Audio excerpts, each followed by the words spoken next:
The year is 1763, and the world has just changed forever. In the forests of Pennsylvania, the last echoes of musket fire fade as the French and Indian War comes to an end. For 7 bloody years, American settlers have fought alongside red-coated soldiers against French forces and their Native American allies. Now, as smoke clears from 100 battlefields stretching from the Ohio Valley to the frozen shores of Quebec, the crown stands triumphant. The fleur-de-lis no longer flies over North America. The Union Jack waves supreme from Hudson Bay to the Florida Keys. But victory comes with a price that will shake an empire to its foundations. In London's corridors of power, Chancellor of the Exchequer George Grenville stares at ledger books filled with devastating numbers. The war has cost the empire nearly £70 million, a sum so vast it strains comprehension. The national debt has doubled. Interest payments alone consume half the government's annual revenue.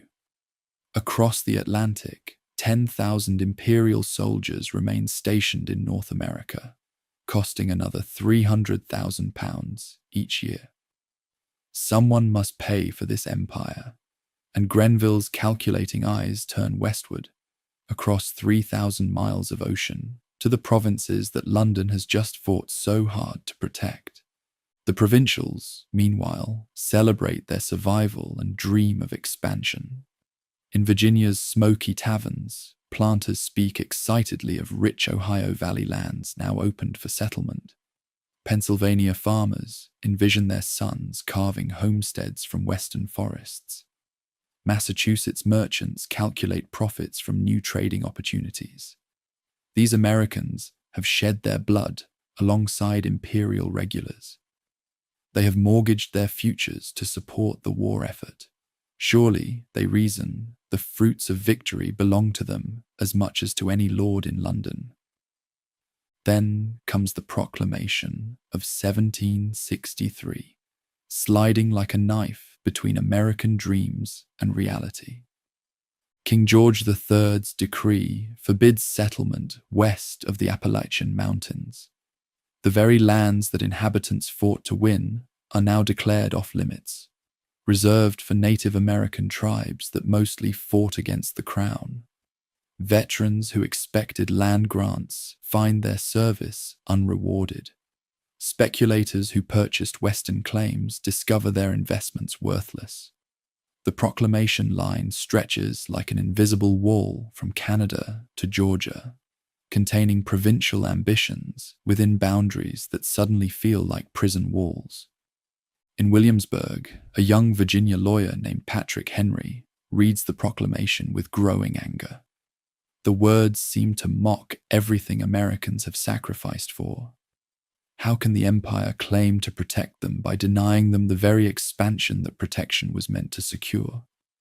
In Boston, Samuel Adams, cousin to the future president, but already a master of political organization, sees opportunity in provincial frustration. Grievance, properly nurtured, can grow into defiance. But the proclamation of 1763 proves to be merely the first drop in a gathering storm. George Grenville's financial calculations demand immediate action. If settlers benefit from imperial protection, London logic suggests they should help pay for it. The sugar measure of 1764 seems reasonable enough to metropolitan bureaucrats, a modest duty on molasses, sugar, and other luxury imports. But in the counting houses of Boston and New York, merchants discover that modest levies, properly enforced, can destroy profit margins built on generations of calculated risk. For decades, provincial merchants have operated in the comfortable shadows of crown law. Customs officials, poorly paid and stationed far from London oversight, have developed flexible interpretations of trade regulations. A few coins in the right hands could transform prohibited cargo into legal imports. Smuggling was not crime, but commerce. Not rebellion, but business as usual. The sugar statute changes everything. Royal Naval patrols multiply. Customs enforcement becomes systematic and unforgiving. Merchants who built their fortunes on creative interpretations of trade law suddenly find themselves branded as criminals. But it is the stamp legislation of 1765 that transforms merchant complaints into popular revolution. Unlike the sugar statute, which affects primarily the commercial classes, the stamp decree touches every American life. Every newspaper must bear an official stamp. Every legal document requires government approval, purchased with imperial currency. Playing cards, dice, pamphlets, college diplomas, marriage licenses, nothing escapes the stamp master's attention. For the first time, London levies reach directly into provincial pockets, demanding tribute for the simple act of living as crown subjects. The constitutional implications horrify American lawyers trained in English legal tradition. Since the Magna Carta of 1215, English rights have rested on a fundamental principle: no assessment without voice in Commons. Yet provincials elect no members to the House. They send no delegates to the Lords. How then can Westminster claim authority to levy on them? The question burns through assemblies like wildfire through dry timber. In London, Westminster offers a sophisticated response: the theory of virtual voice. Every member of Commons, imperial politicians argue, speaks for not merely his local constituency, but the entire empire. Provincial interests are virtually voiced through members who consider the empire's broader good. Benjamin Franklin, serving as American agent in London, listens to these arguments with barely concealed contempt. Virtual voice, he observes, is about as useful as virtual food to a starving man. The stamp decree also introduces settlers to another crown innovation that will poison relationships for the next decade: the quartering measures. Imperial soldiers stationed in North America require housing, food, and supplies. Rather than burden the royal treasury, Commons simply mandates that provincial governments provide these necessities. Local authorities must furnish barracks, bedding, beer, rum, and everything else that soldiers need. When public buildings prove insufficient, private citizens must open their homes to uninvited guests in red coats. Nothing violates English rights more fundamentally than forcing free men to house soldiers in peacetime. The Third Amendment to the future US Constitution will specifically prohibit this practice. But in 1765, inhabitants lack constitutional protection against Westminster demands. Tavern keepers find their establishments commandeered. Homeowners discover that their property autonomy means nothing when weighed against military convenience. The quartering requirements transform every red-coated soldier into a symbol of provincial subjugation. Pushback begins in the shadows, but quickly moves into the light. In Boston, Samuel Adams organizes the Sons of Liberty, a name borrowed from a speech by Irish member of Commons Isaac Barre, who praised the Sons of Liberty in America. Adams understands that successful dissent requires both secrecy and publicity, both underground organization and public spectacle. The Sons of Liberty meet in private but act in public, coordinating protests that appear spontaneous while following carefully orchestrated plans. The network spreads rapidly through provincial ports. In New York, Sons of Liberty organize under Isaac Sears and Alexander McDougall. Philadelphia's radicals rally around Charles Thompson. Charleston's dissidents center on Christopher Gadsden, whose yellow flag, bearing a coiled rattlesnake and the words, "Don't tread on me," will become an enduring symbol of American defiance. Each city develops its own methods, but all share common goals: oppose imperial assessment and coordinate provincial protest. The Sons of Liberty perfect the art of political theatre. When stamp distributors accept their appointments, they find themselves confronting angry crowds that somehow materialize at exactly the right moments. Effigies hang from liberty trees in city centers, symbolic executions that promise real consequences for anyone who enforces crown law. Tar and feathers await customs officials who prove too diligent in their duties. The message spreads quickly. Collaboration with metropolitan authorities carries social and physical risks that far outweigh any financial rewards. But dissent requires more than street protests and intimidation. It demands legal justification and intellectual coherence. Provincial assemblies become laboratories for constitutional theory. In Virginia's House of Burgesses, Patrick Henry introduces resolutions that question Westminster's authority over American assessment. His words electrify listeners. If this be treason, make the most of it.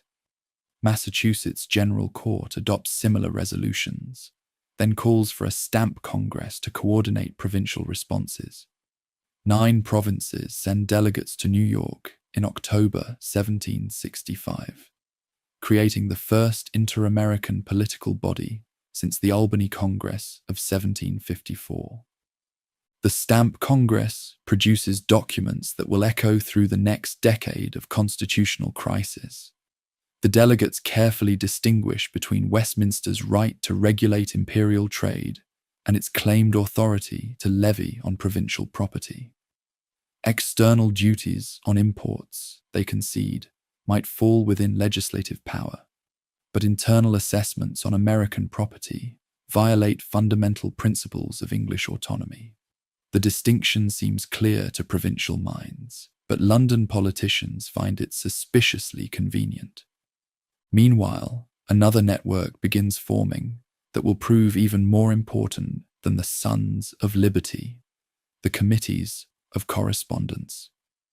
Samuel Adams conceives the idea in Boston, but it spreads throughout the colonies, like arteries carrying revolutionary blood. Each town and county establishes a committee to maintain communication with neighboring communities and other colonies. When British authorities take action in one location, word spreads rapidly through the correspondence network, allowing coordinated responses before government officials can exploit colonial isolation. The committees transform 13 separate colonial societies into something resembling a unified political community. A farmer in Georgia learns within weeks about tax protests in Massachusetts. A merchant in Philadelphia receives detailed accounts of customs enforcement in Charleston. For the first time, colonists begin to see their local grievances as part of a continental pattern of British oppression. In Virginia, the correspondence committees operate through the established social networks of the plantation elite. George Washington, though not yet committed to resistance, allows his Mount Vernon estate to serve as a meeting place for Fairfax County's committee. Thomas Jefferson, still a young lawyer building his practice, finds that correspondence committee work provides excellent preparation for the constitutional arguments that will soon consume his life. The Massachusetts committees develop a more democratic character, reflecting New England's tradition of town meetings and popular participation in local government. Samuel Adams uses the Boston Committee to coordinate resistance activities throughout the province, while his second cousin, John Adams, contributes legal expertise to justify colonial opposition in terms that English lawyers cannot easily dismiss. Pennsylvania's committees reflect the colony's religious and ethnic diversity. Quakers, who oppose violence on principle, struggle to balance their pacifist beliefs with growing anger at British policies. German immigrants, many of whom came to America to escape European taxation and military service, discover uncomfortable parallels between British demands and the oppression they sought to leave behind. Scots-Irish settlers, already suspicious of British authority, need little encouragement to resist London's latest demands. The debate over resistance versus loyalty divides colonial society along lines that will persist throughout the revolutionary crisis. In every community, neighbours find themselves on opposite sides of arguments about parliamentary authority, colonial rights, and the proper relationship between subjects and sovereign. Colonial merchants face particularly difficult choices. Their businesses depend on British trade connections and imperial commercial networks. Many have family relationships in London or personal friendships with British politicians. Yet they also suffer most directly from new tax policies and customs enforcement. The Sugar Act and Stamp Act threaten their profits, while the Quartering Acts disrupt their operations. Merchants like John Hancock in Boston and Henry Lawrence in Charleston find themselves reluctantly drawn into resistance movements despite their preference for compromise and accommodation. Religious communities struggle with conflicting loyalties. Anglican clergy, dependent on British support and committed to royal supremacy in religious matters, generally counsel obedience to constituted authority. But Congregationalist ministers in New England, Presbyterian pastors in the Middle Colonies, and Baptist preachers throughout the South often view British policies as threats to religious liberty as well as civil rights. The Great Awakening of the 1740s has already weakened deference to established authority and strengthened beliefs in individual conscience and popular participation in religious life. These same principles easily transfer to political resistance. The question of loyalty versus liberty becomes intensely personal for thousands of colonial families. Sons argue with fathers about their obligations to the king. Wives disagree with husbands about the wisdom of resistance. Brothers find themselves on opposite sides of constitutional questions that seem abstract until they produce real consequences in daily life. As 1765 draws to a close, colonial resistance achieves its first major victory. The Stamp Act proves unenforceable throughout British North America. No colonial stamps are sold because no one dares to sell them. Courts close rather than operate without stamped documents. Newspapers appear with skull and crossbones where tax stamps should be placed. Business continues as usual, but without any acknowledgement of parliamentary authority. In London, British merchants who depend on colonial trade begin pressuring Parliament for repeal. Colonial boycotts of British goods cost London businesses thousands of pounds in lost sales. Ships return to English ports with holds full of unsold merchandise. Credit networks that finance transatlantic commerce threaten to collapse under the strain of colonial resistance. The Rockingham Ministry, already struggling with domestic political problems, cannot ignore commercial pressure from their most important supporters. In March 1766, Parliament repeals the Stamp Act to tremendous colonial celebration. Bells ring in Boston. Cannons fire salutes in New York. Toasts are drunk in Philadelphia taverns to the health of good King George and the wisdom of Parliament. But the celebration proves premature. On the same day that Parliament repeals the Stamp Act, it passes the Declaratory Act, asserting Parliament's authority to legislate for the colonies in all cases whatsoever. The constitutional question that divides Britain and America remains unresolved. Parliament claims unlimited authority over colonial affairs. Colonists insist on the same rights as any English subjects. These positions cannot be reconciled through compromise or accommodation. The Declaratory Act receives little attention in the euphoria of Stamp Act repeal, but Samuel Adams and other colonial leaders read its implications clearly. Britain has retreated tactically, but not strategically. The repeal represents a victory for colonial resistance, but the Declaratory Act promises future conflicts over the same fundamental issues. Parliament retains its theoretical claims to unlimited authority, while colonists have demonstrated practical ability to resist unwelcome policies. The stage is set for even more serious confrontations. As ships carry news of the Stamp Act repeal across the Atlantic in the spring of 1766, few colonists imagine that they have just experienced the first chapter of a revolutionary crisis that will consume the next decade of their lives.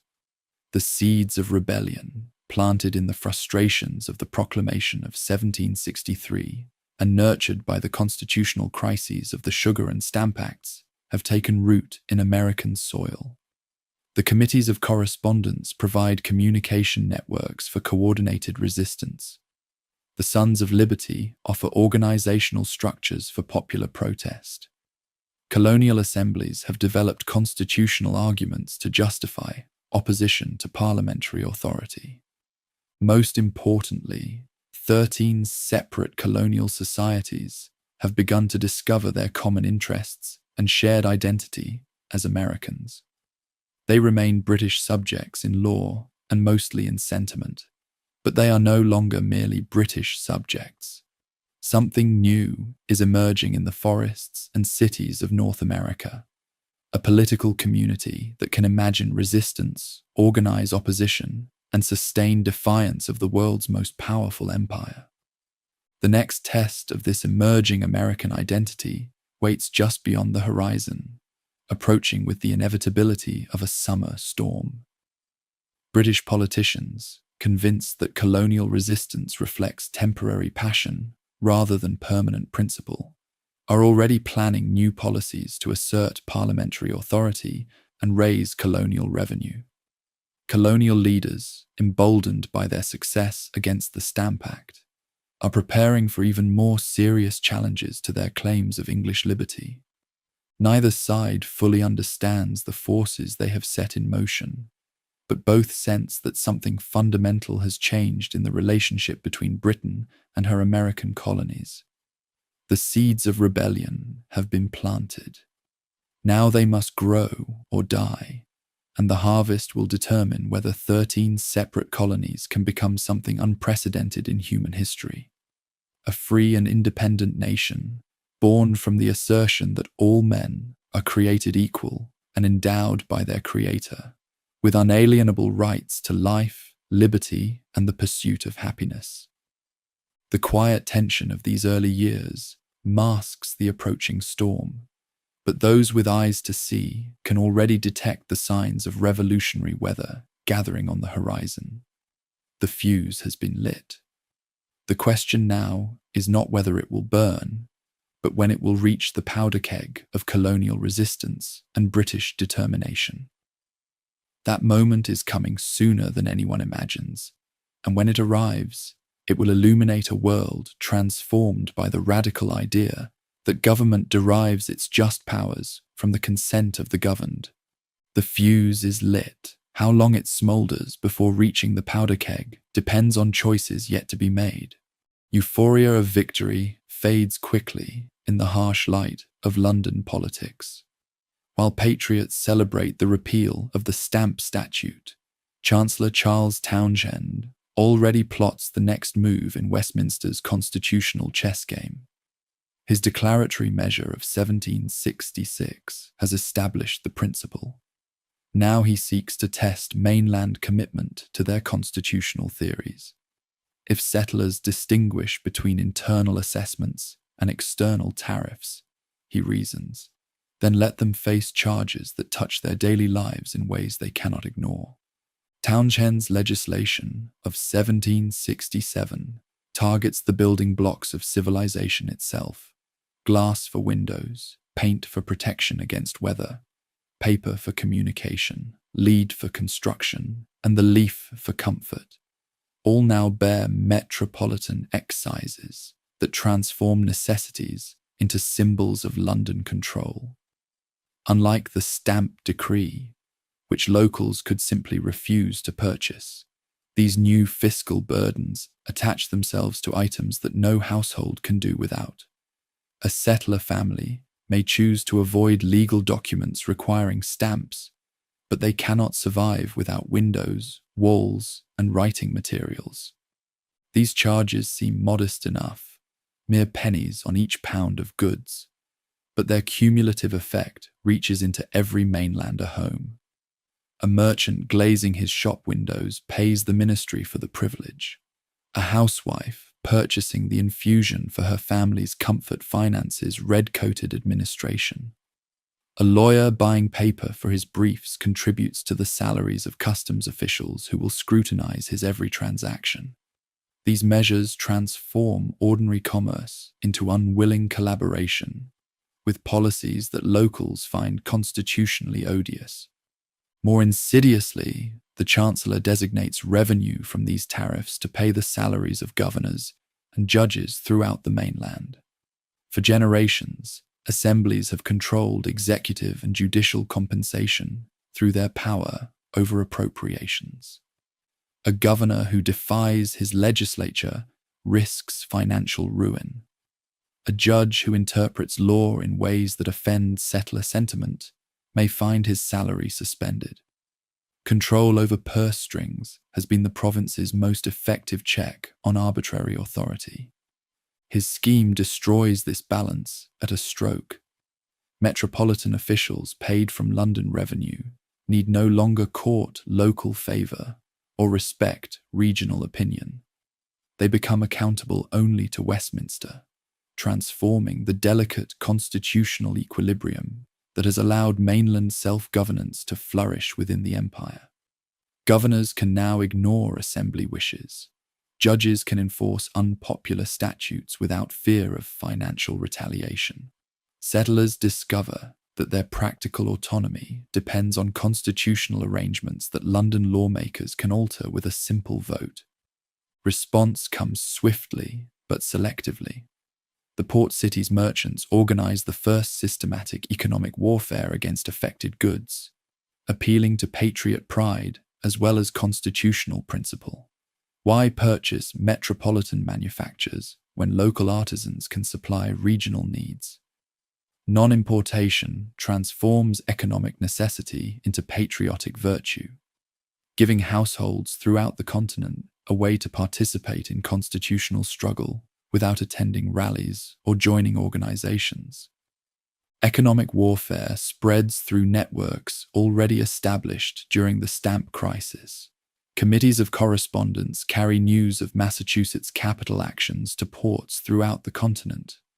New York merchants, initially reluctant to sacrifice profitable trade relationships, gradually join the movement as customer pressure mounts. Philadelphia's Quaker traders, torn between pacifist principles and commercial interests, develop creative compromises that allow participation without violence. Charleston's rice planters, less dependent on imported goods than northern neighbors, nevertheless embrace economic warfare as a gesture of intercolonial solidarity. Women emerge as crucial participants in this commercial struggle. Household purchasing decisions, traditionally female responsibilities, become political statements with continental implications. Daughters of Liberty organize spinning circles that transform cloth production into patriotic spectacle. Ladies who once prided themselves on fashionable London imports now compete to wear the plainest homespun garments. Previously centers of feminine social life, drawing rooms stand transformed as hostesses serve local herbs rather than the imported leaf.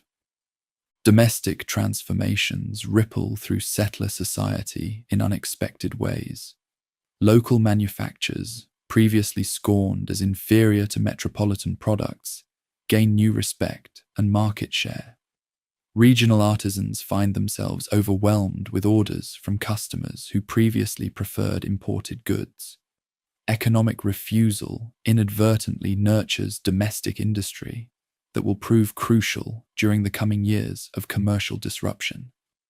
But financial pressure moves too slowly for some mainlander tempers.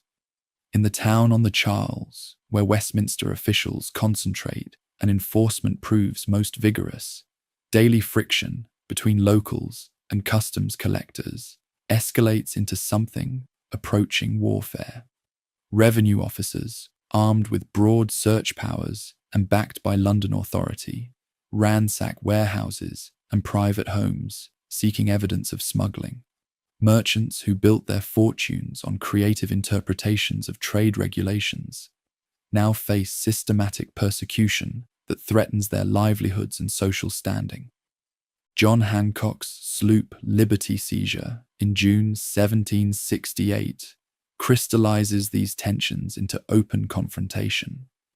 Customs officials impound the vessel on suspicion of wine smuggling, triggering riots that force ministry officers to flee to Castle William in the harbour. Popular fury reflects not merely sympathy for Hancock, one of the city's wealthiest merchants, but rage at enforcement methods that violate traditional English protections against arbitrary searches and seizures. Governor Francis Bernard responds by requesting military reinforcement from General Thomas Gage in New York. Red-coated regiments arriving in the port city during October 1768 transform constitutional dispute into military occupation. For the first time since 1689, Westminster troops patrol the streets of a major mainland city, not to repel foreign invasion, but to suppress domestic dissent. Soldiers drilling on the common, while citizens go about their daily business, creates an atmosphere of perpetual crisis that poisons relationships between locals and London authorities. Military presence proves counterproductive from the moment the 1st Regiment disembarks. Soldiers competing for scarce jobs undercut local wages and anger working men already struggling with economic disruption. Off-duty troops drinking in taverns clash with customers who view them as symbols of oppression. Religious tensions surface as Catholic Irish soldiers attend Mass in a city where Protestant traditions run deep.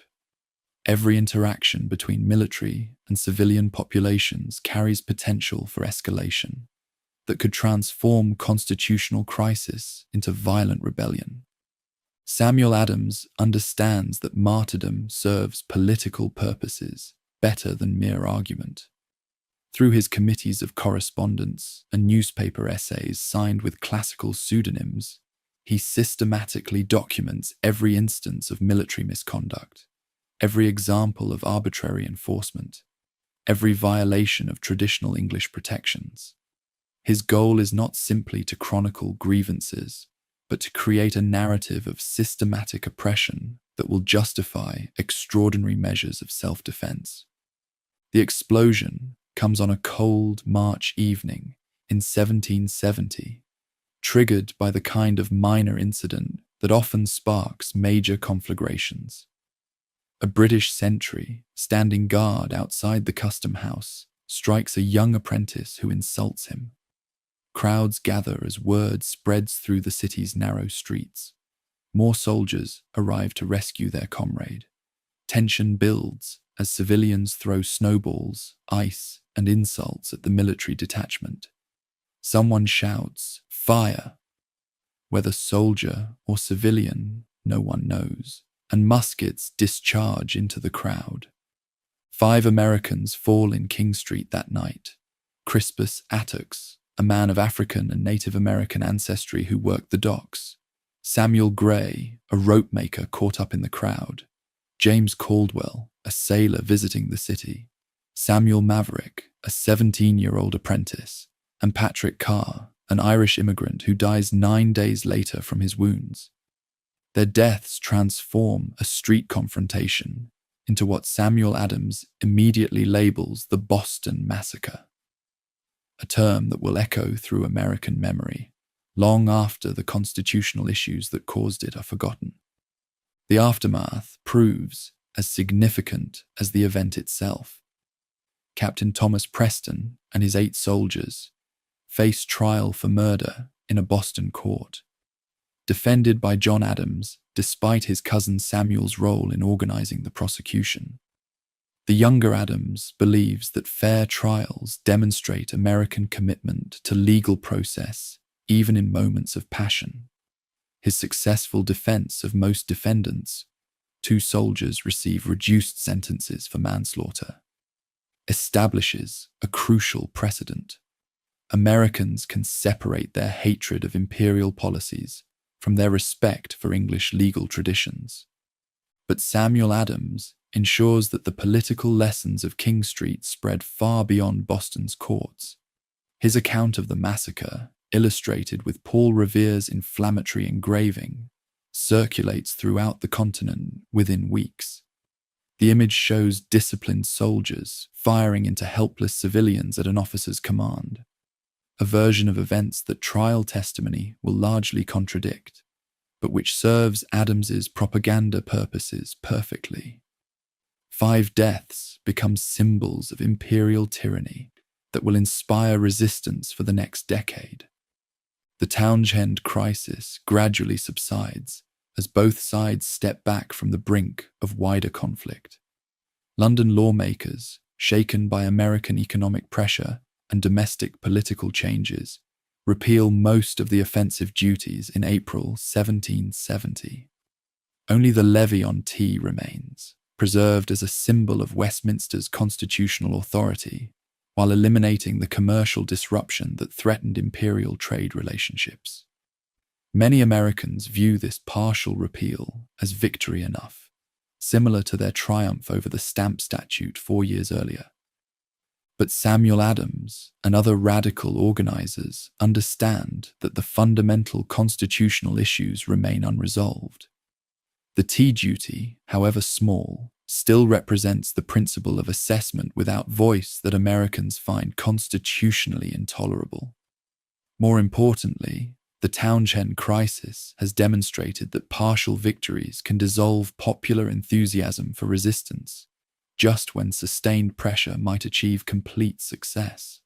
The next confrontation must be different, more focused, more dramatic, and more difficult for moderate Americans to ignore or compromise away. The opportunity emerges from an unexpected source: imperial bureaucrats trying to solve administrative problems rather than constitutional crises. The East India Company, crown jewel of London's commercial empire, teeters on the edge of bankruptcy by 1773.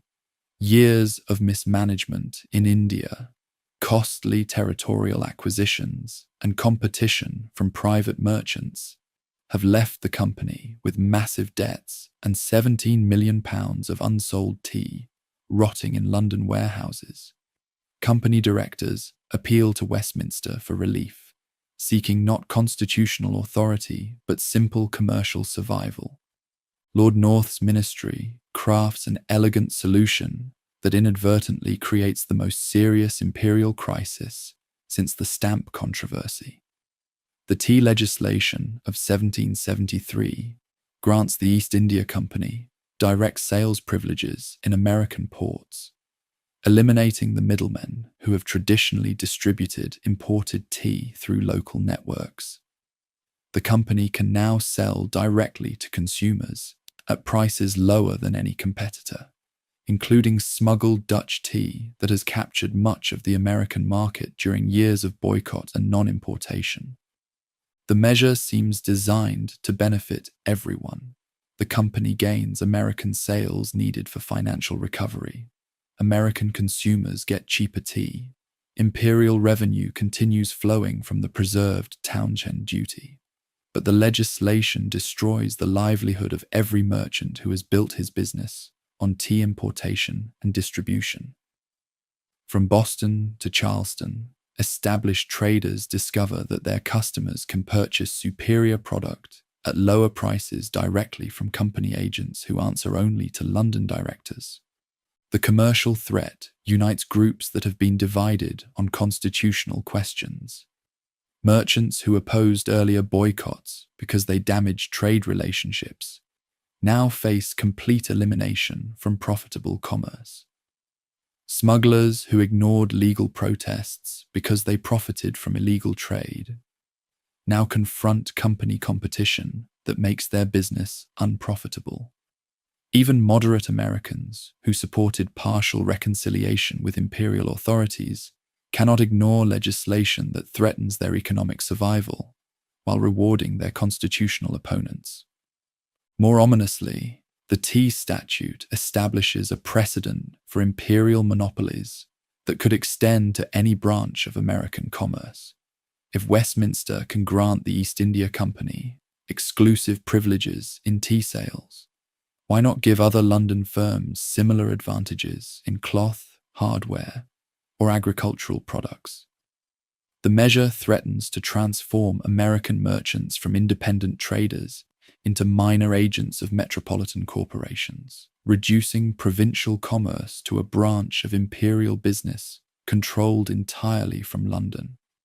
The response begins in Philadelphia, where residents organize to prevent tea ships from entering port and unloading their controversial cargo. New York follows with similar preparations, while Charleston authorities allow landing but prevent sales by storing company tea in public warehouses. Each port develops tactics suited to local conditions, but all share the goal of making East India Company commerce impossible without directly attacking imperial sovereignty or private property. Boston's situation proves more complex than other ports because Governor Thomas Hutchinson, descendant of Anne Hutchinson, the religious dissenter, refuses to grant tea ships clearance to leave harbor without paying duties and unloading cargo. The Dartmouth, Eleanor, and Beaver swing at anchor in Boston Harbor throughout December 1773. Their holds full of tea that no one dares purchase, but that royal officials will not allow to leave.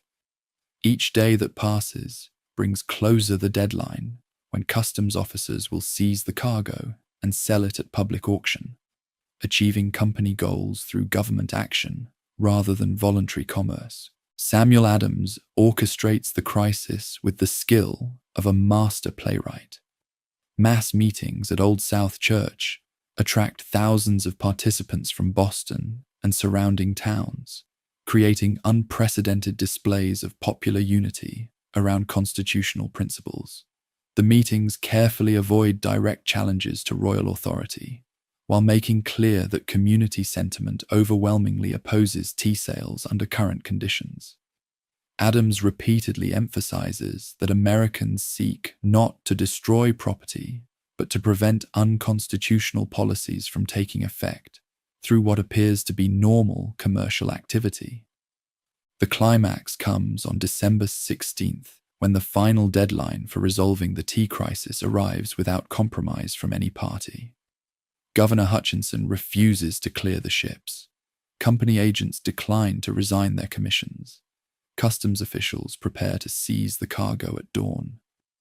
That evening, as 7,000 Americans pack Old South Church for what everyone understands may be the final peaceful assembly, Adams makes one last appeal for official cooperation in returning the tea to London unsold. When word arrives that the governor maintains his refusal, Adams speaks the words that trigger the most famous act of civil disobedience in American history. This meeting can do nothing more to save the country. Within minutes, men disguised as Mohawk Indians stream from the church toward Griffin's Wharf, where 3 tea ships wait in the gathering darkness. Working by torchlight with remarkable discipline and efficiency, they empty 342 chests of East India Company tea into Boston Harbor, carefully replacing a single broken padlock and sweeping the ships clean before disappearing into the December night. The Boston Tea Party, as it becomes known to history, represents a new form of popular protest that carefully balances respect for property rights with rejection of unconstitutional policies. The participants damage no ships, harm no persons, and steal no cargo. They even replace tea that accidentally spills into a participant's shoe, but they destroy property worth £10,000, a massive sum that demonstrates the seriousness of American constitutional objections while maintaining plausible claims of moral legitimacy. News of Boston's tea destruction spreads rapidly through the committees of correspondence, triggering celebrations in some ports and anxious discussions in others. American leaders understand that they have crossed a line from which retreat may prove impossible. Previous resistance efforts could be characterized as defensive responses to unconstitutional innovations. The tea destruction represents offensive action against established imperial authority, justified only by higher law, claims that London officials will certainly reject. The imperial response exceeds even Samuel Adams' expectations for severity and scope. Lord North's ministry, convinced that American resistance reflects temporary passion rather than permanent principle, decides to make an example of Massachusetts that will deter similar actions elsewhere. The coercive legislation of 1774 immediately branded the intolerable measures by American propagandists, targets Boston specifically, but carries implications for all provincial communities that might consider following Massachusetts's example. The Boston Port Statute closes the harbor to all commerce until the destroyed tea is paid for and customs officers are compensated for their troubles. The Massachusetts government measure revokes the province's charter, placing appointment of council members and local officials under royal control, while severely restricting town meetings that have been the foundation of New England's self-governance. The Administration of Justice statute allows royal officials charged with capital crimes to be tried in England, rather than provincial courts, effectively granting immunity to imperial officers who might use deadly force against American protesters. The Quebec legislation, though not technically part of the coercive measures, arrives simultaneously and amplifies their threatening implications. The statute extends Quebec's boundaries south to the Ohio River, incorporating vast territories that Americans consider their natural inheritance from victory in the French and Indian War. More alarmingly, it establishes French civil law and Roman Catholic religious privileges throughout this expanded Quebec, terrifying Protestant Americans who view Catholicism as inherently hostile to English liberties and representative government. The coercive measures achieve the opposite of their intended effect. Instead of isolating Massachusetts as an example of the costs of resistance, they unite previously divided Americans around the principle that imperial authority directed against one province threatens the rights of all. If Westminster can revoke Massachusetts's charter, why not Pennsylvania's or Virginia's? If royal officials can escape local justice by fleeing to England, what protection do any Americans have against arbitrary authority? The measures transform a local dispute over tea sales into a continental crisis over the fundamental nature of imperial governance. The response emerges through the same networks that have coordinated resistance since the stamp crisis, but with new urgency and broader participation. The First Continental Congress convenes in Philadelphia during September 1774, bringing together delegates from 12 provinces. Georgia abstains, unwilling to jeopardize imperial support for its conflicts with Native American tribes.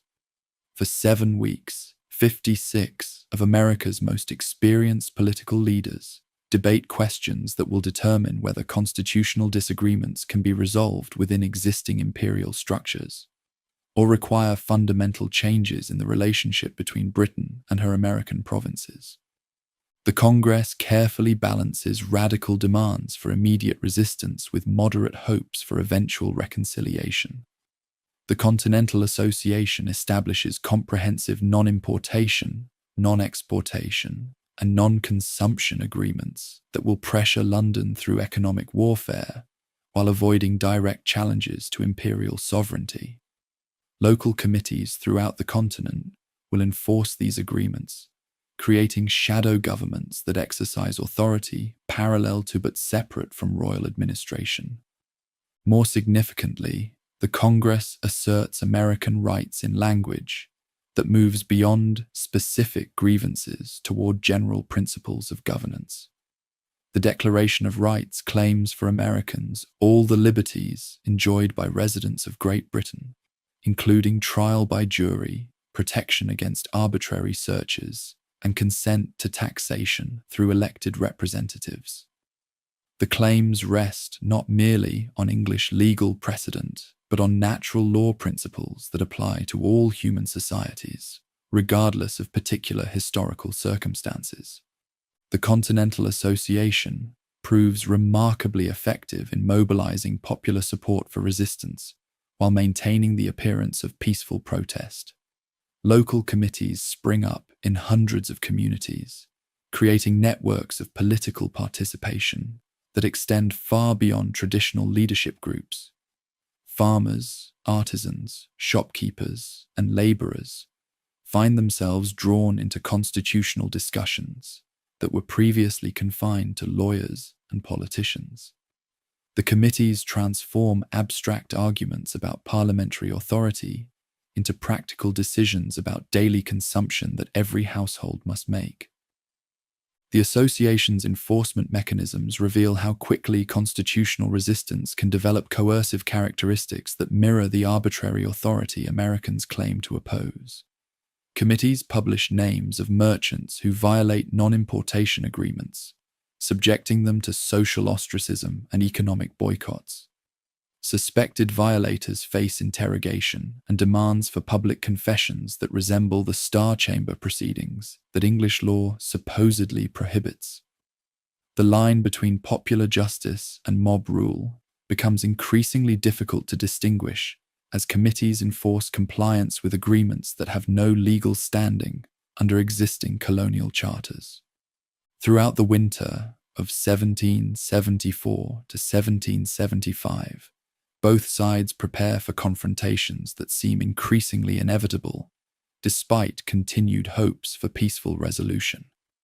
In London, Lord North's ministry reinforces General Gage's Boston garrison while planning military expeditions to seize provincial military supplies stored in countryside magazines. American committees organize militia training and ammunition stockpiling, while maintaining official positions that they seek only to defend traditional rights within existing imperial structures.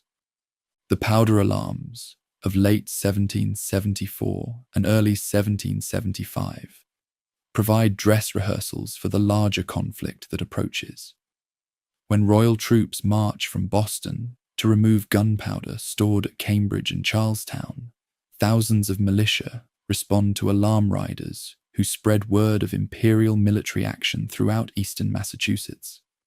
The soldiers complete their missions without firing shots, but the popular response demonstrates that Americans can mobilize armed resistance faster than royal officials anticipated, and in larger numbers than imperial forces can immediately counter.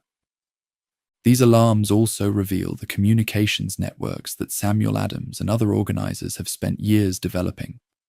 Paul Revere, William Dawes, and dozens of other riders carry news of imperial troop movements across New England within hours, allowing rapid coordination of responses across multiple provinces. The Committee of Safety stockpiles arms and ammunition, while maintaining intelligence networks that monitor every movement of royal forces. By the spring of 1775, eastern Massachusetts resembles a province under military occupation by foreign forces, rather than a peaceful corner of the British Empire.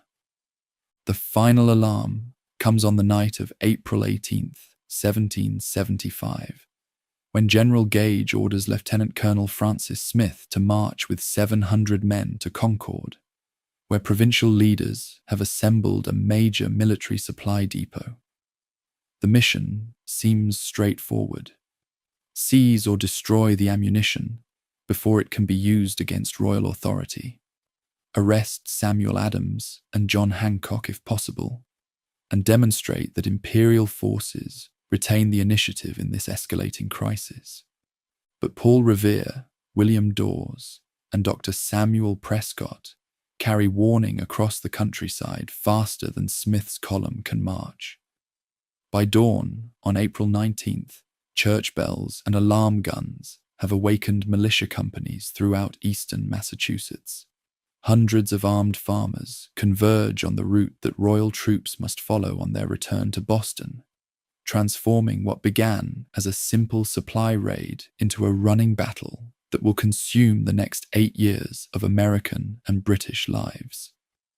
At Lexington Green, as the sun rises on a spring morning that will change the world, Captain John Parker arrays his 70 militia against Smith's advance guard. The two forces face each other across 100 yards of New England common.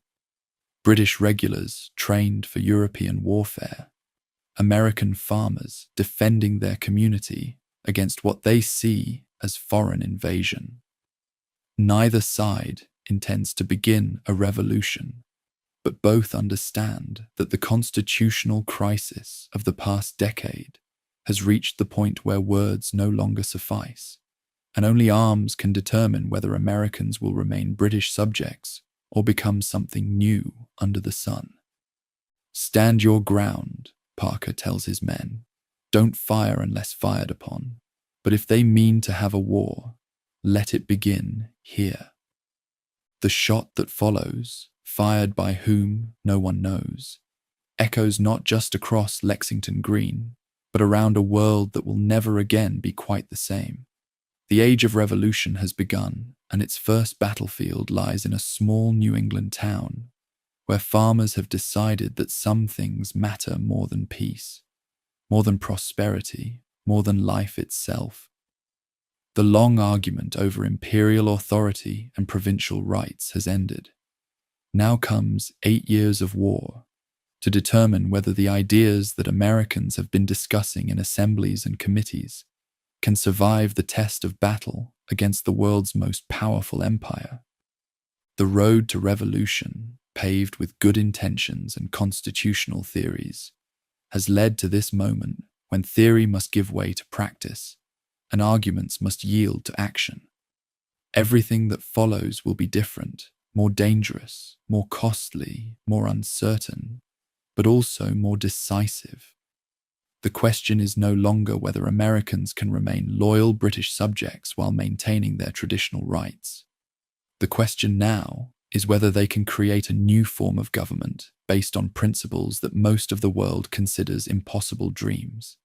That all men are created equal, that governments derive their just powers from the consent of the governed, and that people have not only the right, but the duty to alter or abolish governments that become destructive of the ends for which they were instituted. The American Revolution has begun. Captain John Parker's 70 Minutemen scatter across Lexington Green as Major John Pitcairn's advance guard approaches through the morning mist. 8 locals lie dead, 10 wounded, and the rest flee toward Concord as red-coated Marines reform their ranks. Lieutenant Colonel Francis Smith's column resumes its march, confident that a show of force has restored Westminster's authority over rebellious settlers. Behind them, riders gallop toward surrounding towns with news that will transform scattered militia companies into something resembling an army. Dr. Samuel Prescott reaches Concord ahead of the metropolitan expedition, allowing patriots to disperse most military supplies before soldiers arrive.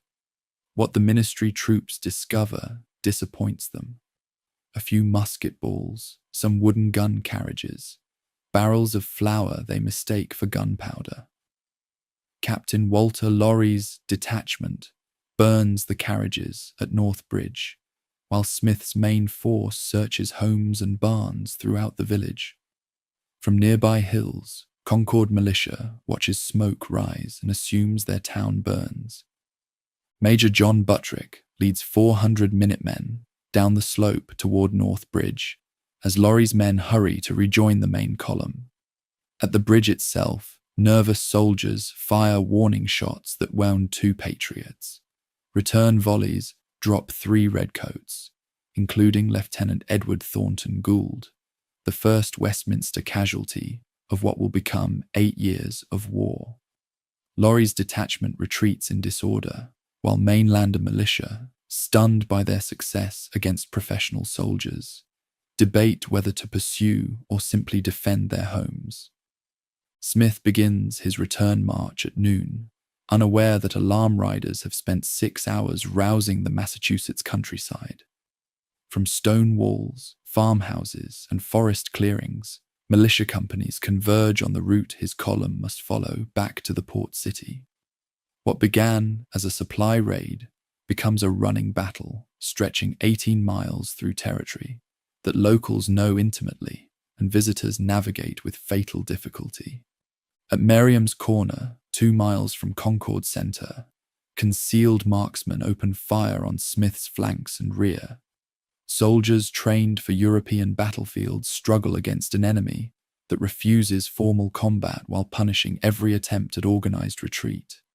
Officers fall to aimed shots from hunters who have spent lifetimes perfecting their marksmanship on game that provided dinner only when the first shot killed. Red-coated ranks thin steadily as the column stumbles towards safety that seems infinitely distant. Lord Hugh Percy's relief force from the port city finds Smith's survivors near Lexington, bloodied and demoralized by 7 hours of warfare, unlike anything their training had prepared them for. Percy's artillery scatters Patriot militia long enough for the combined forces to reorganize, but the retreat continues under constant harassment from an enemy that materializes from nowhere, strikes with deadly precision, then vanishes before retaliation becomes possible. By evening, when the last red-coated stragglers reach Charlestown Ferry, Westminster forces have suffered 300 casualties against fewer than 100 Patriot losses. More importantly, word of the day's events spreads through committee networks faster than official dispatches reach London. Within weeks, every mainland settlement knows that Massachusetts farmers have stood against the Empire's professional army and lived to tell the story. If New England's shepherds and shopkeepers can bloodied veteran soldiers, perhaps other regions can defend their liberties as well. News of Lexington and Concord transforms constitutional crisis into military emergency throughout the 13 provinces. In Philadelphia, Second Continental Congress delegates hurrying toward their scheduled May Assembly find themselves responsible for coordinating something approaching a war before they have legal authority to govern anything at all. Virginia's House of Burgesses votes to raise militia regiments while debating whether armed defiance constitutes rebellion or legitimate self-defense under English law. Connecticut patriots, led by Benedict Arnold and Ethan Allen, seize Fort Ticonderoga on Lake Champlain before London officials even learn of the fighting in Massachusetts. Their dawn assault on May 10th captures the fortress without casualties, securing badly needed artillery while demonstrating that coordinated action between neighboring provinces remains possible despite the absence of formal military alliance. Allen's demand that the sleeping commander surrender in the name of the Great Jehovah and the Continental Congress suggests that insurgent leaders have begun thinking in continental rather than merely provincial terms.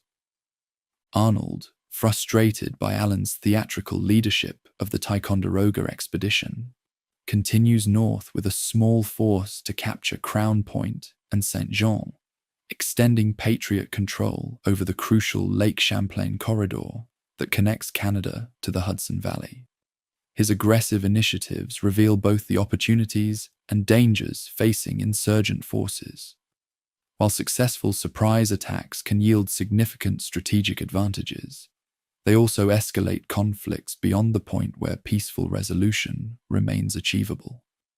Meanwhile, in the town on the Charles, 15,000 New England militia surround General Thomas Gage's garrison like an angry sea containing a single embattled island.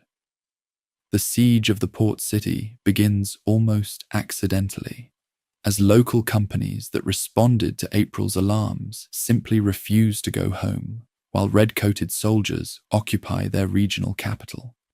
What starts as spontaneous protest gradually develops into systematic military investment that traps 4,000 Westminster troops in a city they supposedly control. Artemus Ward of Massachusetts assumes overall command of this improvised army, though his authority rests on little more than seniority and general consent among militia officers who recognize the need for coordination while jealously guarding their company's independence.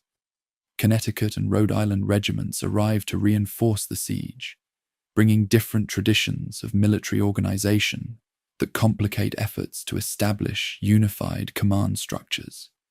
Each province's forces operate according to familiar patterns, while slowly learning to cooperate with neighbors whose methods sometimes seem foreign. Gage faces impossible choices within his increasingly isolated garrison.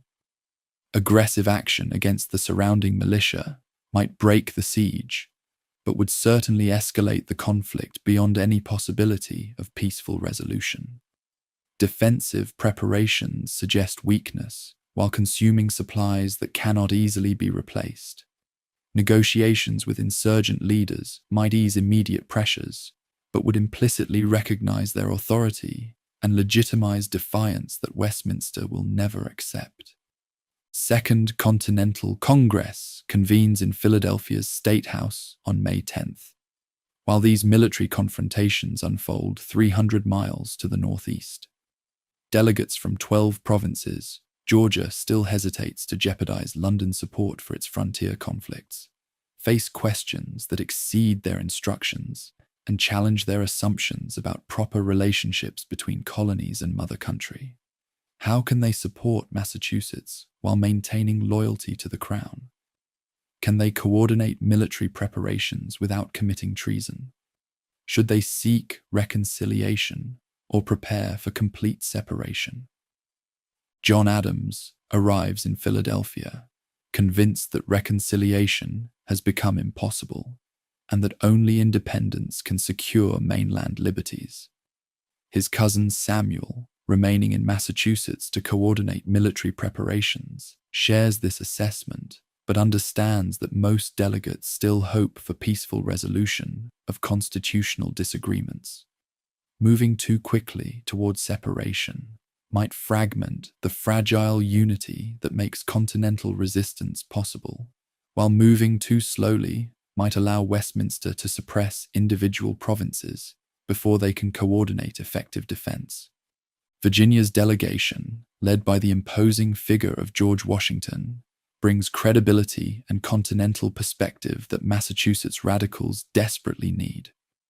Washington's military experience in the French and Indian War, combined with his reputation for sound judgment and personal integrity, makes him a natural choice for senior military command if Congress decides to assume responsibility for the forces surrounding the port city. More importantly, his Virginia origins ensure that Northern resistance cannot be dismissed as regional fanaticism. Debates in the State House reveal the fundamental tensions that will shape insurgent strategy throughout the coming conflict. Moderate delegates from Pennsylvania and New York seek policies that will pressure Westminster toward accommodation, while avoiding actions that might provoke irreversible escalation. Radical representatives from Massachusetts and Virginia argue that half measures will fail to secure liberty, while encouraging London to believe that sufficient pressure can restore colonial obedience. On June 15th, Congress resolves these tensions by appointing Washington as General and Commander-in-Chief of the Army of the United Colonies, language that carefully avoids claiming independence while assuming responsibility for military forces that have no legal standing under existing colonial charters. His commission authorizes him to command troops from multiple provinces in defense of American liberty, terms that remain deliberately ambiguous about ultimate political objectives, while providing practical authority for immediate military necessities. Washington accepts command with characteristic humility, declining salary beyond expenses and expressing doubt about his qualifications for such enormous responsibility. His farewell dinner with Philadelphia delegates reveals the magnitude of the task he has undertaken, transforming militia companies from different provinces with varying equipment and conflicting traditions into something resembling a professional army capable of sustained warfare against experienced European forces. Before Washington can reach Massachusetts, however, the siege erupts into the war's first major battle. General William Howe, recently arrived to reinforce Gage's garrison, decides that Patriot fortifications on Charlestown Peninsula must be eliminated before they render the port city untenable. His plan for June 17th calls for frontal assault against entrenchments that insurgent forces have spent the previous night constructing on Breed's Hill, a position that colonial maps call Bunker Hill, though the actual fighting will occur on the lower elevation closer to the harbour. Colonel William Prescott commands roughly 1,500 Patriot defenders, mostly Massachusetts farmers and artisans who have never faced professional soldiers in formal battle. Their earthworks, hastily constructed during a single night, offer protection against small arms fire, but cannot withstand artillery bombardment that Howe's forces can deliver from ships in the harbour. Prescott understands that his men's only advantages are defensive position and superior marksmanship, benefits that will disappear if they allow themselves to be drawn into open combat. "Don't fire until you see the whites of their eyes," Prescott reportedly tells his troops, though the actual command probably came from several officers who understood that Patriot ammunition supplies could not sustain prolonged firefights. Whatever the exact words, the tactical principle remains clear.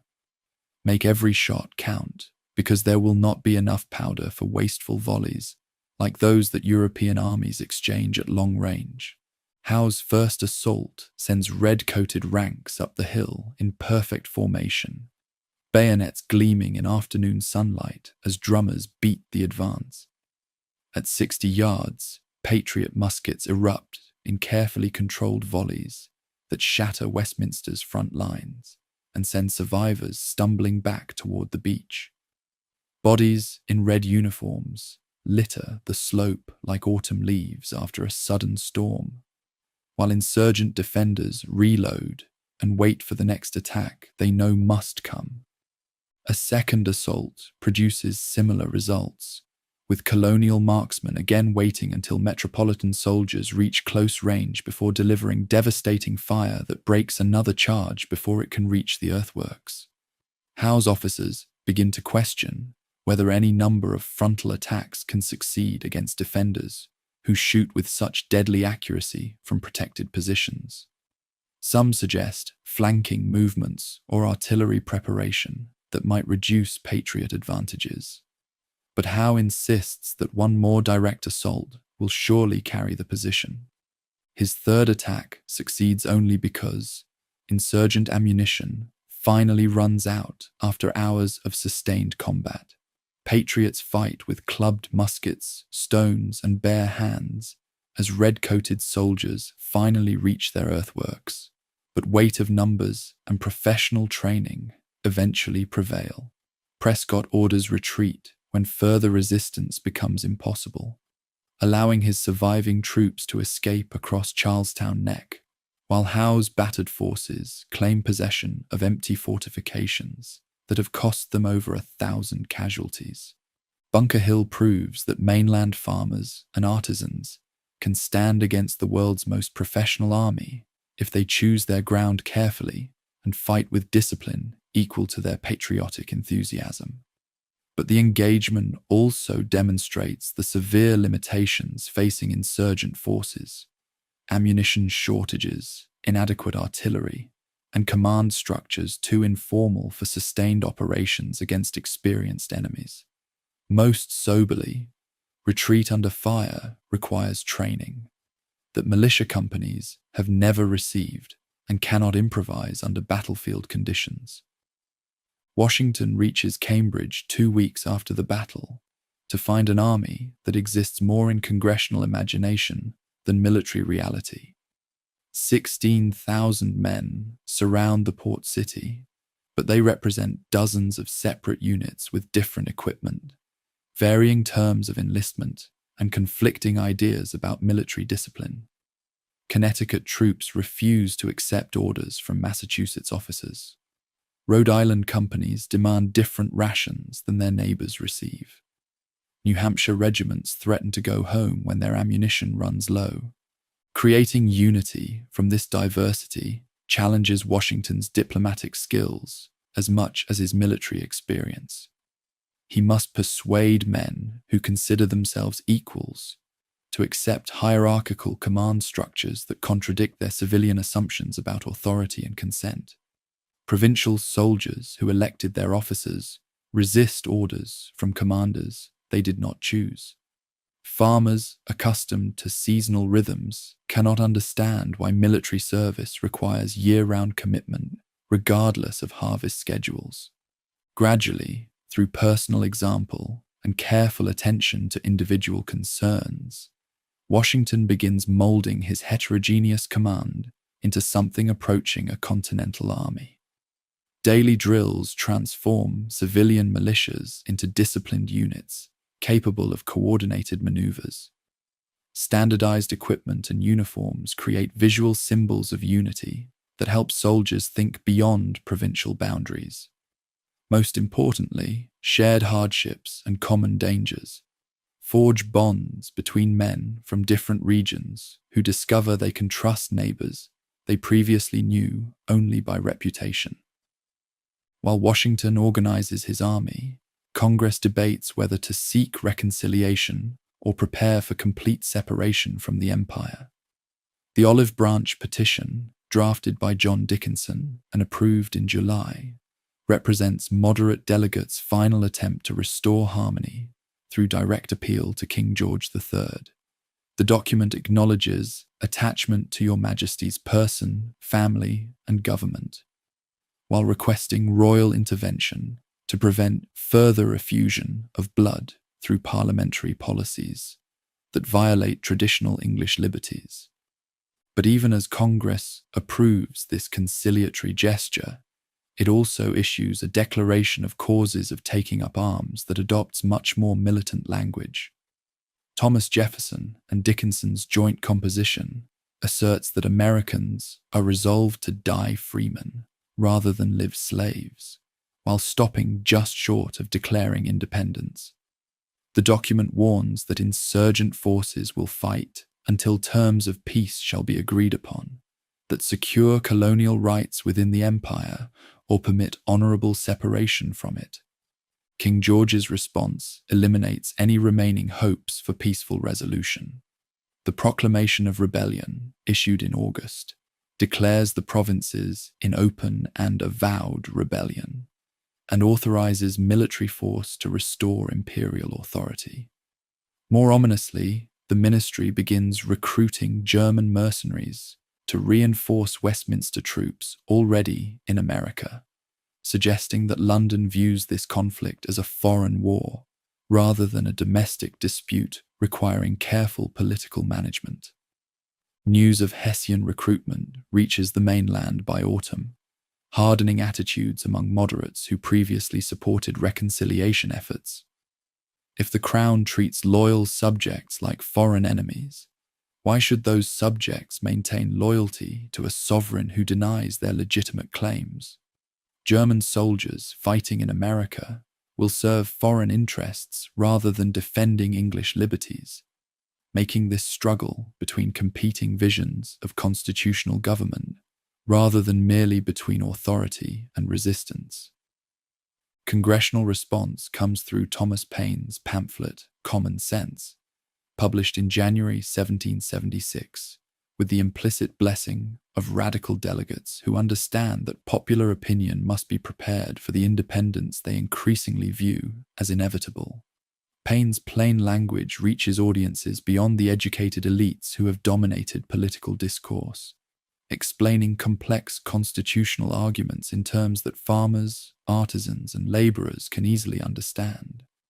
Society in every state is a blessing, but government, even in its best state, is but a necessary evil, Paine writes, attacking not merely particular policies, but the entire principle of hereditary monarchy that places fallible human beings in positions of unlimited authority over their fellow creatures. His argument proceeds from philosophical first principles to practical considerations, demonstrating why American independence serves both justice and expediency, while reconciliation benefits neither the mainland nor the mother country.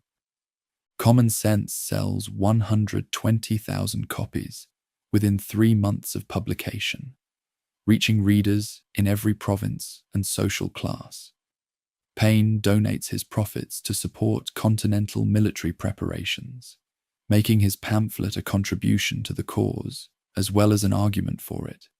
More importantly, his essay transforms the language of political debate from constitutional technicalities about parliamentary authority to fundamental questions about human nature, social organization, and the proper basis for governmental legitimacy.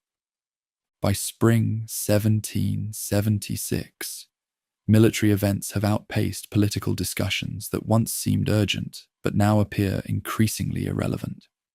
Washington's army has forced Westminster troops to evacuate the port city, demonstrating that continental forces can achieve strategic objectives despite their obvious limitations. The failed invasion of Canada has shown that patriot ambitions extend beyond mere defensive measures to include offensive operations aimed at securing territorial advantages. Both sides have committed resources and shed blood in quantities that make peaceful reconciliation difficult to imagine. Richard Henry Lee's resolution, introduced in Congress on June 7th, finally addresses the fundamental question that delegates have been circling for over a year, that these united colonies are, and of right ought to be, free and independent states, that they are absolved from all allegiance to the British Crown, and that all political connection between them and the state of Great Britain is, and ought to be, totally dissolved. Debate over Lee's motion reveals how far American thinking has evolved since the First Continental Congress carefully limited its demands to traditional rights within the existing imperial structure. Independence no longer seems like a radical departure from legitimate goals, but rather the logical culmination of principles that patriots have been defending since the stamp crisis. If Americans possess natural rights that no government can legitimately violate, why should they accept any authority that repeatedly transgresses those rights, regardless of its historical claims to their obedience? Thomas Jefferson, chosen to draft a formal declaration explaining American independence to a candid world, draws on philosophical traditions stretching back through John Locke to ancient Stoic writers who argued that political authority must rest on consent rather than force. His opening paragraphs establish universal principles that apply to all human societies, that governments derive their just powers from the consent of the governed, that people retain the right to alter or abolish governments that become destructive of their proper ends, and that revolution becomes not merely permissible but obligatory when peaceful remedies have been exhausted. The specific charges against King George III that comprise the Declaration's bulk catalogue, a decade of grievances that will be familiar to anyone who has followed the escalating crisis since 1765.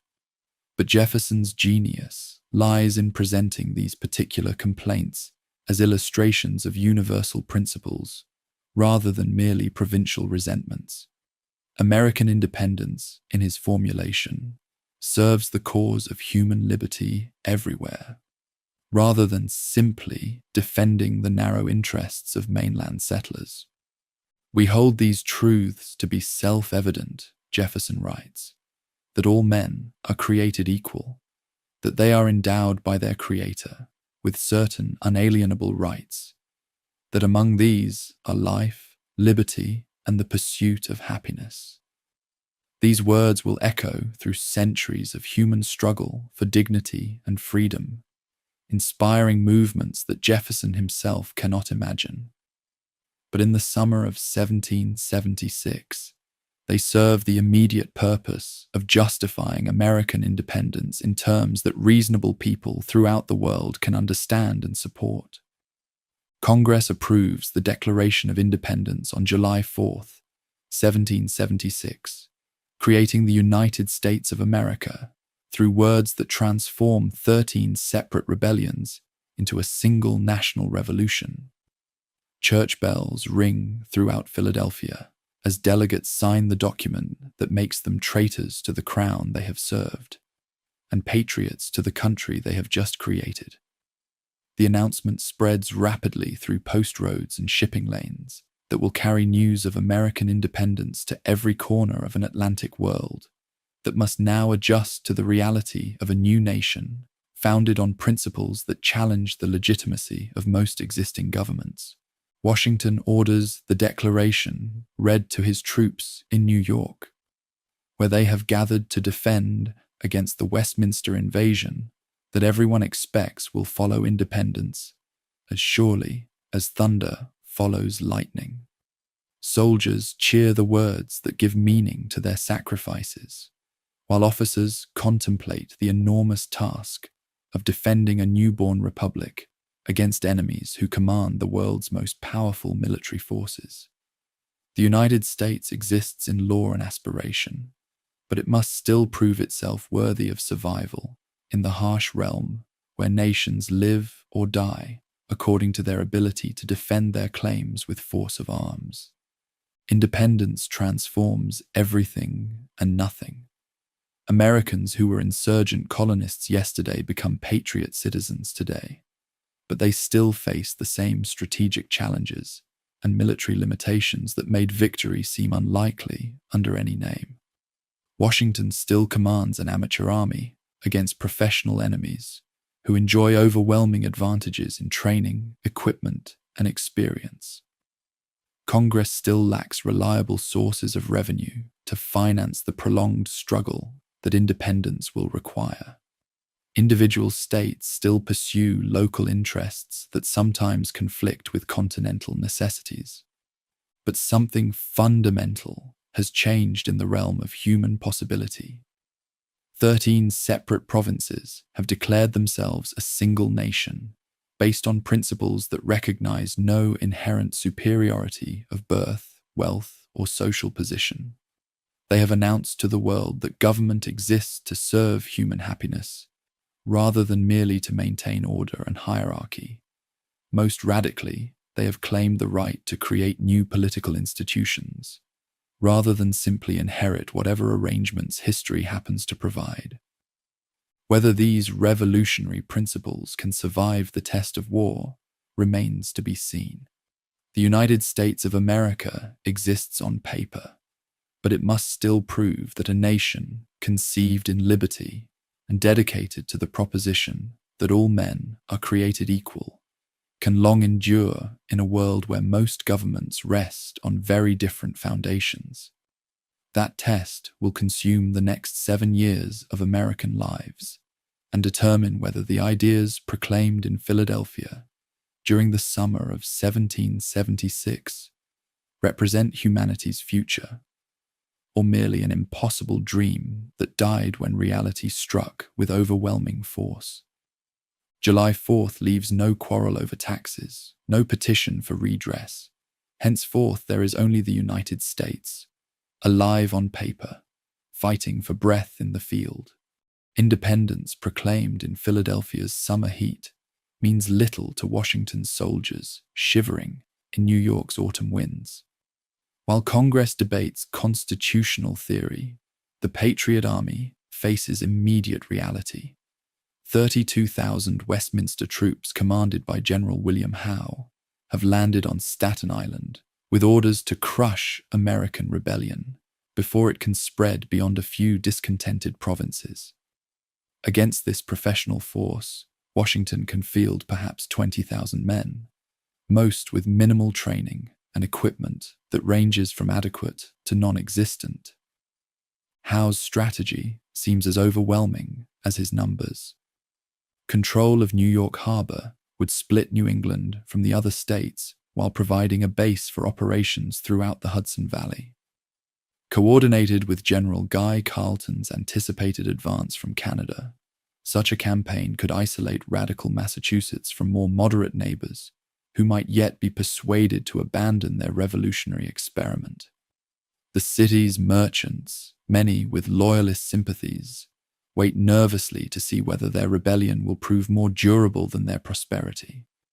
Washington's Council of War faces impossible choices that illustrate the desperate circumstances confronting America's newborn republic.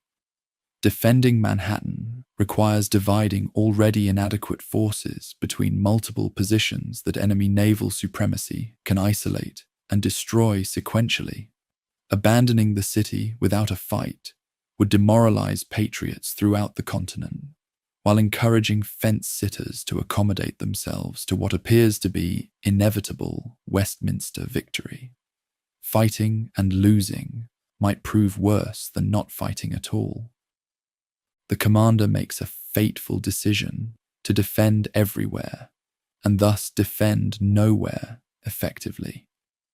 Patriots fortify Brooklyn Heights, Manhattan's southern tip, and various points along the Hudson River, positions too far apart for mutual support, but collectively representing American determination to contest every inch of territory that liberty claims as its own. Against Howe's concentrated professionals, this dispersal invites the kind of defeat that could end the rebellion before it truly begins. The Battle of Long Island, on August 27th, confirms Washington's worst fears about amateur soldiers facing European veterans. Howe's flanking maneuver through Jamaica Pass catches Continental defenders completely by surprise, rolling up their left wing while frontal attacks pin down troops who might otherwise escape encirclement. General John Sullivan's and Lord Stirling's men fight courageously but uselessly against overwhelming numbers positioned to exploit every tactical mistake that inexperience produces under combat stress. Maryland troops commanded by Stirling sacrifice themselves to buy time for the main army's escape, charging again and again against impossible odds, while their comrades retreat toward Brooklyn's fortifications. The Maryland 400 enter American legend as men who died to preserve a revolution they would not live to see triumph, though most die unknown and unremembered, except by families who never learn exactly how their sons, fathers, and brothers gave their lives for liberty. Washington himself narrowly escapes capture while rallying troops whose confidence dissolves under their first taste of military disaster. Rebel soldiers trained for months in siege warfare around the port city discover that drilling and actual combat require entirely different skills. Officers who seemed competent during peaceful preparations prove inadequate when decisions must be made under fire, while men die for their mistakes. The army that proclaimed independence with such confidence in July limps back to Manhattan in August, bloodied and demoralized. Worse than military defeat, Long Island reveals the fragility of popular support for revolutionary government under pressure. Long Island farmers, faced with occupying troops who demand loyalty oaths, discover that abstract principles matter less than immediate security for families and property. Merchants who applauded independence when it seemed costless begin calculating whether continued defiance serves their interests when Westminster forces control local commerce. The revolution must prove itself worthy of sacrifice, but early evidence suggests it may demand more than most people are prepared to give. Howe's methodical advance up Manhattan Island through September and October demonstrates professional military competence that amateur opposition cannot match. At Harlem Heights, American troops achieve a minor tactical success that briefly restores morale, but strategic realities remain unchanged. Westminster forces control the rivers, possess overwhelming numerical superiority, and can choose when and where to fight battles that American commanders must accept or abandon their positions entirely. Fort Washington's surrender in November epitomizes the disasters that follow when Republican enthusiasts confront Imperial professionals. Despite its name, the fortress proves indefensible against coordinated assault by land and water. Yet American commanders convince themselves that patriotic determination can substitute for adequate preparation and realistic strategy. When Hessian troops storm the works, they capture nearly 3,000 rebel soldiers, whose loss leaves Washington with barely enough men to constitute an army. Retreat across New Jersey becomes a race against time as the Patriot Army dissolves through desertion, expiring enlistments, and sheer exhaustion. Towns that welcomed liberators in 1775 close their doors to what appears to be a beaten rabble fleeing superior forces. Farmers who contributed supplies during the hopeful early months now hide their grain and livestock from soldiers who look more like brigands than defenders of liberty. The cause that seemed so promising when proclaimed in Philadelphia appears to be dying along the muddy roads leading toward Pennsylvania. Thomas Paine marches with the retreating army and chronicles its agony in words that capture both despair and defiance. These are the times that try men's souls. The summer soldier and the sunshine patriot will, in this crisis, shrink from the service of their country. But he that stands by it now deserves the love and thanks of man and woman. His second crisis pamphlet, written by Campfire Light and published throughout the States, reminds Americans that liberty has always required sacrifice and that present sufferings serve future happiness. Crossing into Pennsylvania in December, Washington commands fewer than 3,000 effective troops from an army that once numbered over 20,000. Enlistments expire at year's end, threatening to reduce his force even further just when the revolution needs every available defender. Local militia called out to reinforce American troops often arrive without weapons, ammunition, or sufficient clothing for winter campaigning. The United States of America, 6 months after declaring independence, teeters on the edge of military collapse. Congress flees Philadelphia for Baltimore as Howe's advance threatens the capital where independence was proclaimed. Representatives who voted boldly for separation in July's heat now face December's cold reality, that revolutions require more than inspiring rhetoric to survive contact with enemy armies. Some delegates begin discussing terms for negotiated surrender, while others insist that retreat merely represents temporary setback rather than permanent defeat. Loyalist strength emerges throughout the Middle States as Westminster forces demonstrate their ability to protect supporters while punishing rebels. New Jersey families, who remain neutral while the war's outcome seemed uncertain, now declare for the crown when rebel defeat appears inevitable. Local committees that enforce non-importation agreements and patriotic conformity discover that their authority evaporates when enemy troops patrol nearby roads. Hessian mercenaries compound American difficulties by introducing foreign elements into what many still view as a civil war between kinsmen. These professional soldiers, fighting for wages rather than principle, show little concern for the property rights and personal sensitivities that might restrain Westminster troops with family connections in America. Their presence transforms the struggle from a constitutional dispute within the imperial family into something resembling a foreign conquest. Yet adversity also reveals strengths that prosperity had hidden. Throughout the states, Local communities organize relief for rebel soldiers and support for their families.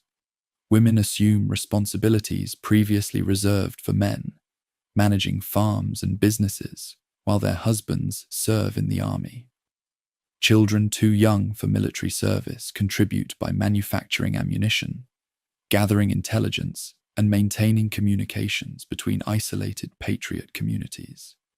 African Americans face particularly complex choices as revolutionary principles collide with social realities that deny them the liberty that white patriots claim as their birthright. Some join the Patriot Army, hoping that military service will earn recognition of their humanity and rights. Others support Westminster forces after promises of freedom for slaves who abandon rebel masters. The contradiction between revolutionary ideals and revolutionary practice creates opportunities for Black Americans to advance their own liberation, regardless of which side ultimately triumphs. Native American tribes generally support Westminster forces, calculating that London's imperial authority offers better protection against frontier expansion than do revolutionary governments controlled by land-hungry settlers. This alliance provides Britain with valuable military assets while forcing American commanders to defend multiple frontiers simultaneously.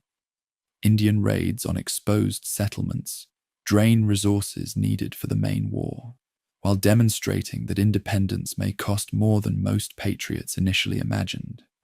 Religious communities struggle with conflicting loyalties as war forces choices between spiritual principles and political commitments.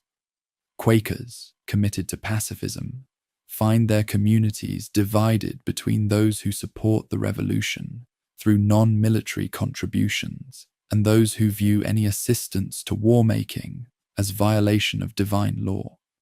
Anglican clergy, many educated in England and financially dependent on church connections, generally counsel loyalty to established authority, while their congregations increasingly embrace resistance.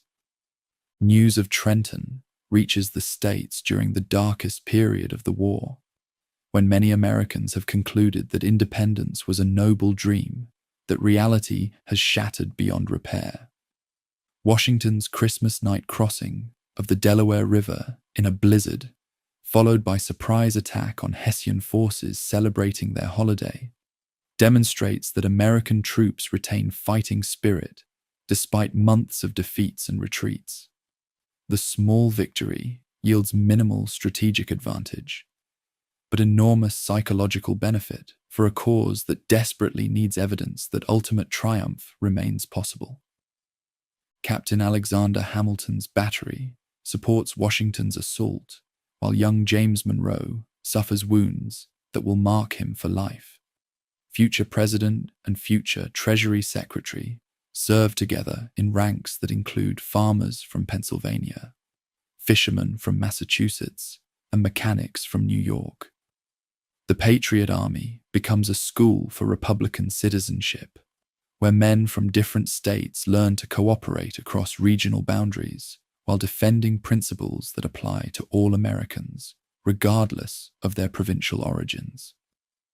Princeton's follow-up victory, a week later, confirms that Trenton represented more than lucky accident.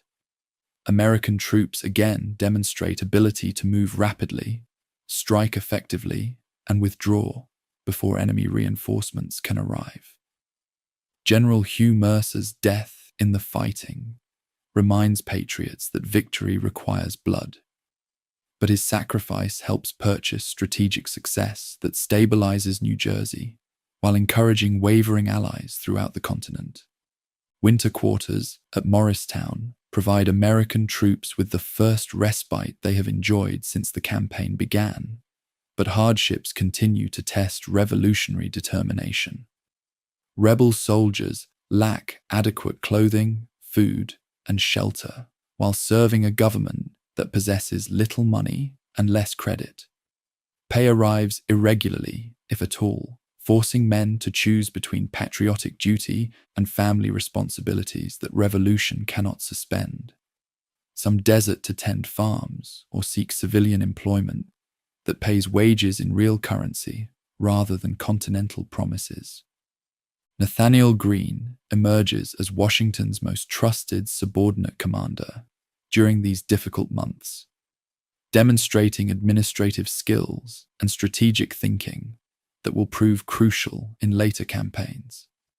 His Southern background provides geographical knowledge, while his Quaker origins offer moral authority that helps bridge religious divisions within patriot ranks. Greene understands that amateur armies succeed through endurance rather than tactical brilliance, learning to avoid battles that risk everything while seeking engagements that advance long-term objectives. Henry Knox's epic winter journey from Fort Ticonderoga delivers artillery that transforms patriot capabilities while demonstrating logistical innovation that European armies rarely attempt. Dragging 59 cannons 300 miles through snow and ice requires improvisation and determination that professional soldiers might consider impossible. Knox's success proves that American resourcefulness can sometimes substitute for conventional military assets while providing siege weapons that will prove essential in future operations. British strategy begins to shift as Howe recognizes that military victories alone cannot restore imperial authority over populations committed to independence. Conquering territory proves meaningless if inhabitants remain hostile and ready to resume rebellion whenever opportunity arises.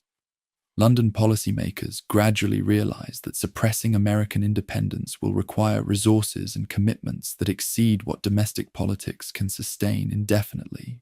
French interest in American independence intensifies as Benjamin Franklin begins his diplomatic mission in Paris, though formal alliance remains months away.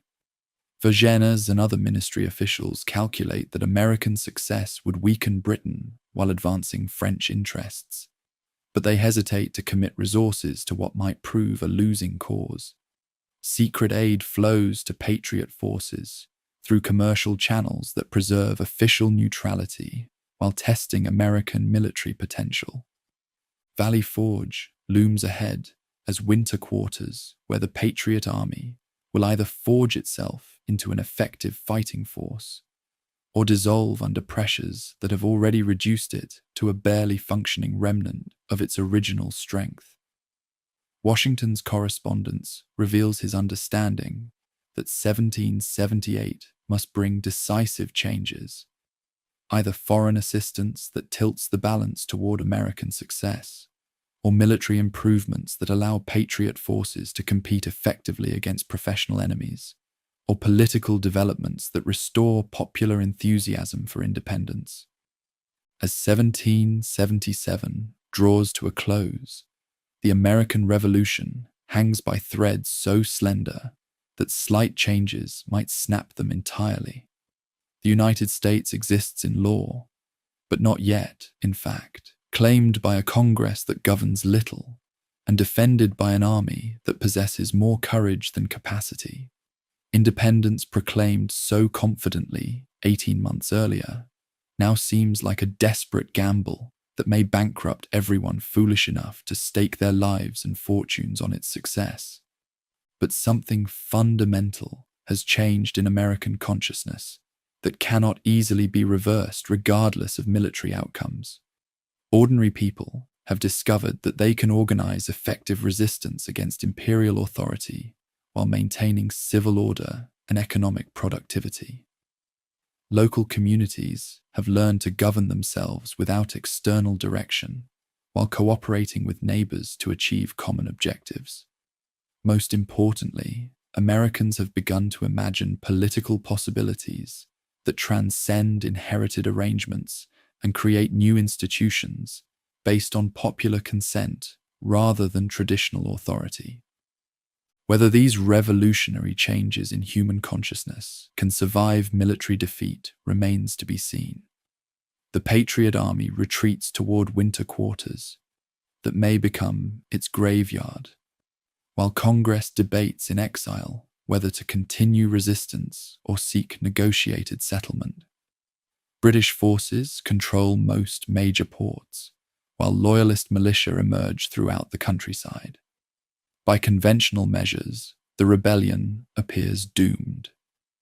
Yet revolutions succeed or fail according to different standards than conventional wars.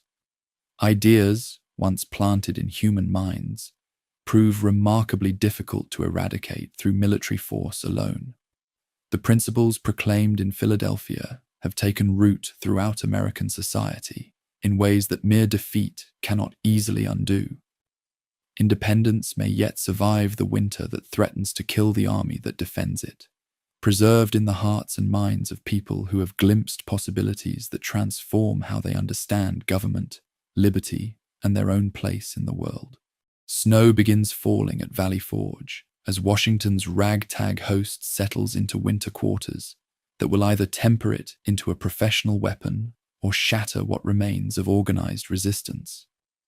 Yet 300 miles to the north, events already underway are about to turn this uprising from a provincial revolt into a global confrontation that will upset the balance of power on 4 continents. General John Burgoyne marches south from Canada with 7,000 redcoats, Hessians, and native allies, certain his well-choreographed invasion will cleave New England from the other states like a surgeon's scalpel. On London maps, his design appears flawless. Push down Lake Champlain to Albany, rendezvous with Colonel Barry St. Leger advancing from Oswego, and with General Howe driving up the Hudson. The converging blades, Westminster believes, will crush rebel resistance in the valley and prove the empire can still execute complex operations despite America's untamed landscape.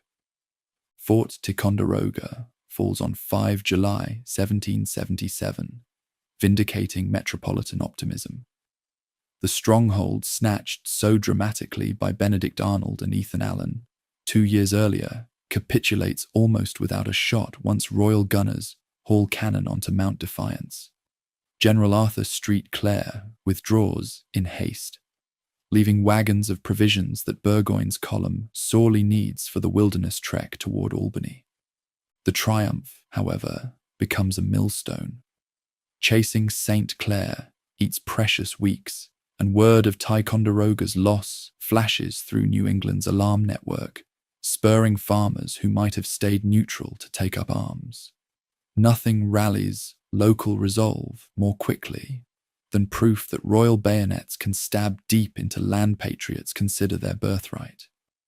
Burgoyne's procession into the interior exposes the fatal flaw in London's scheme, applying European logistics to North American woods.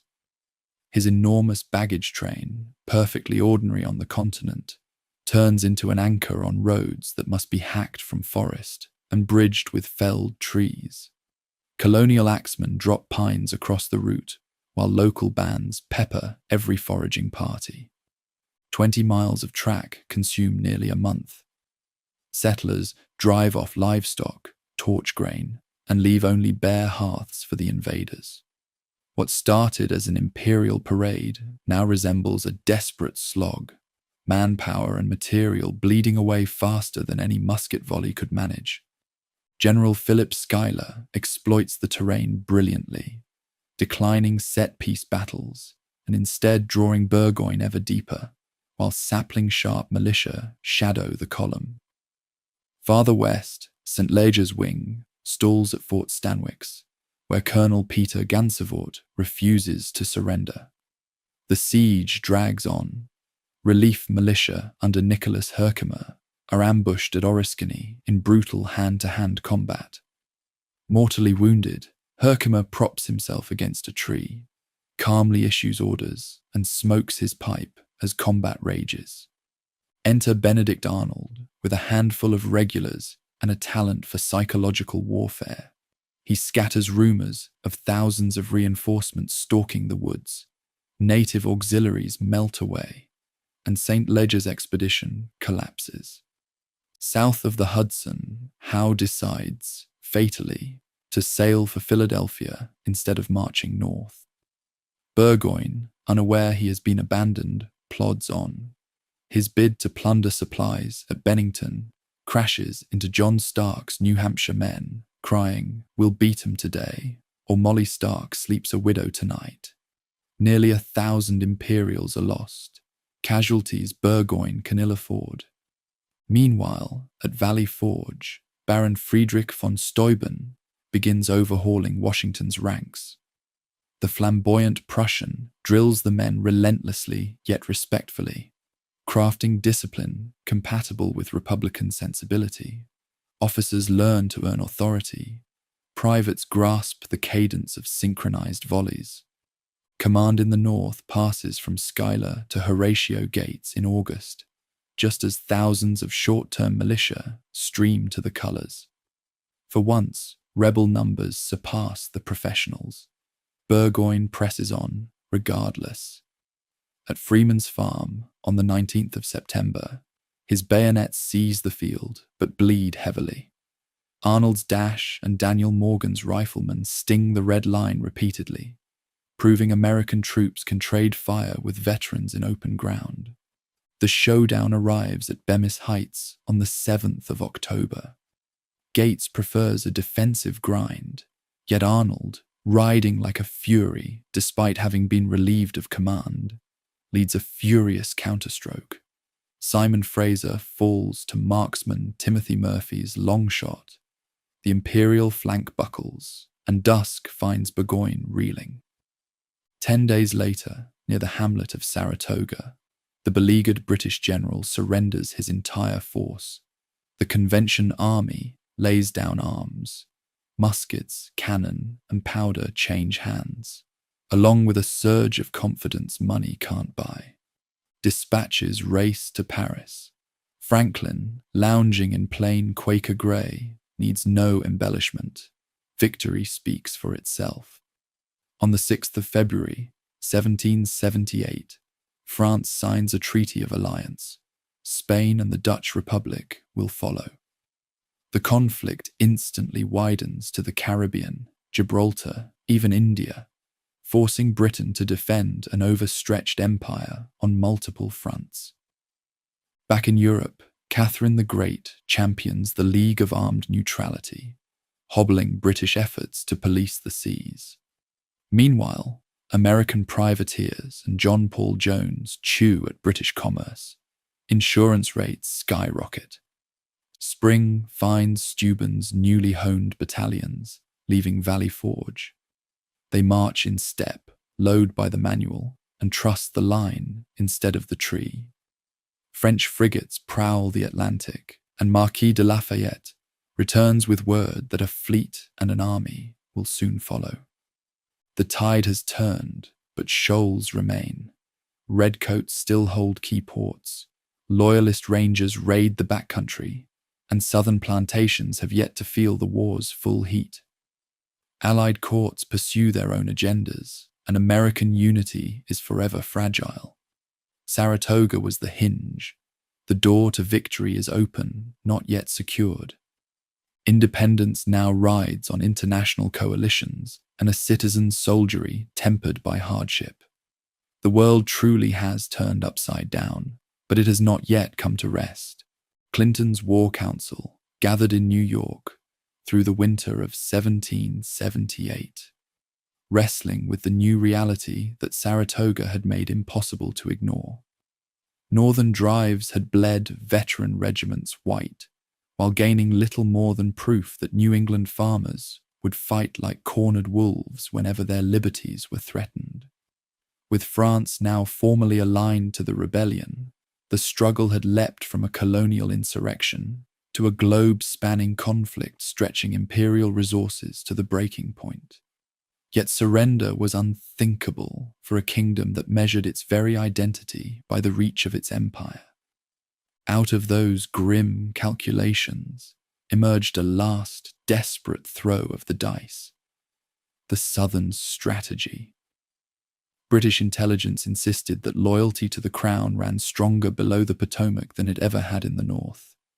Wealthy rice and indigo planters in Georgia and South Carolina, bound to slavery for their prosperity, supposedly feared social upheaval far more than political separation. London reasoned that if royal armies could reclaim the lower provinces and rally these cautious elites, the rebellion might be rolled back province by province until New England was once more isolated and exhausted. Lord George Germain embraced the plan with enthusiasm, revealing how poorly Whitehall grasped southern complexities. From his vantage in London's War Office, the region looked orderly, hierarchical, and therefore salvageable. Surely pragmatic landowners would prefer reconciliation with the Crown to dependence on Massachusetts radicals whose egalitarian rhetoric threatened planter supremacy. Lieutenant Colonel Archibald Campbell's expedition proved, at first, that Germain's optimism wasn't entirely baseless. On Christmas 1778, he stormed Savannah, and Georgia's patriot government collapsed in a matter of days. Local loyalists surfaced overnight, and thousands rushed to swear allegiance once red uniforms patrolled the streets. The fall of Savannah looked like the first link in a chain that would choke the rebellion into submission. Yet those early successes carried a hidden curse. Formal victory on the coast did nothing to quell the backcountry, where resistance vanished into pine barrens and swamps the way mist slips between cypress trunks. Patriot detachments melted into the landscape they knew by heart, returning to strike wagon trains, patrols, and isolated pickets before dissolving again into the canebrakes. The British Army, drilled for European set-piece battles, found itself chasing ghosts. Charleston became the ultimate test of the strategy. In early 1780, Sir Henry Clinton sailed south with more than 8,000 regulars, determined to seize the richest port in the South and break the Patriot war effort in a single stroke. The siege was textbook. Entrenchments, gun batteries, trench parallels creeping closer each night. General Benjamin Lincoln, cornered within the city's sandy ramparts, commanded nearly 6,000 mixed state and continental defenders, but no relief army could penetrate the ring of bayonets and broadsides. On 12th May, Charleston capitulated, the largest surrender of American arms in the war. London celebrated. The ministry declared the rebellion's back broken. But inside the triumph lurked a poison seed. British authority now had to be lived with, not merely proclaimed, and restoring royal order meant relying on local loyalists who were often more eager for vengeance than for reconciliation. One such instrument was Banastre Tarleton. At 26, his green-jacketed legion galloped across the Carolina Low Country, sabers flashing and torches setting barns ablaze. He believed terror would cow rebels back into submission. Instead, his refusal to accept surrender at Waxhaws on 29th May, where wounded men were cut down after throwing their muskets aside, turned Bloody Bane into the devil of patriot nightmares. Mothers whispered his name to frighten children. Men rode to join militia companies, swearing they would never ask quarter from dragoons who gave none. If Tarleton was terror, Francis Marion was invisibility. The wiry South Carolinian, soon christened the Swamp Fox, struck convoys, liberated prisoners, and disappeared into the dark water labyrinth of the PD. Plantation overseers, loyal to the king, now slept uneasily, knowing Marion's riflemen could appear from any palmetto thicket. Farther inland, Thomas Sumter, the Carolina gamecock, rallied hard-riding partisans who fought with tomahawks as readily as muskets.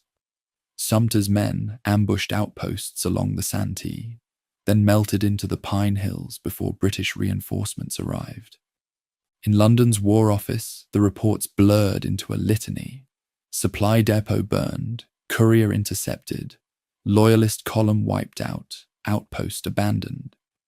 Control seemed to shrink to the soil garrison boots actually touched, and sometimes not even that. Redcoat sentries joked that the night itself fought for the rebels. Desperate to smash this hydra of local resistance, Clinton empowered Charles Cornwallis with sweeping authority. The Earl was everything London admired: brave, relentless, confident in disciplined force. Yet he confronted a foe that refused to stay put long enough to be destroyed. When he chased Sumter into the backcountry, Marion struck near Georgetown. When Tarleton burst into a militia camp, the rebels simply scattered and reformed 2 counties away. To knit chaos into strategy, the Americans turned to Major General Nathaniel Greene, a Rhode Island Quaker whose calm masked iron endurance. Taking command in October 1780, Greene surveyed the chessboard and chose a patient game: stretch Cornwallis until his columns thinned, then strike where least expected. Greene split his army. He sent Daniel Morgan, a hulking Virginian with a gravel voice and a knack for intuitive tactics, westward to menace Tory strongholds near the Broad River.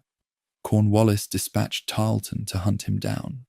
The chase ended at Cowpens on 17th January, 1781, where Morgan engineered a tactical masterpiece.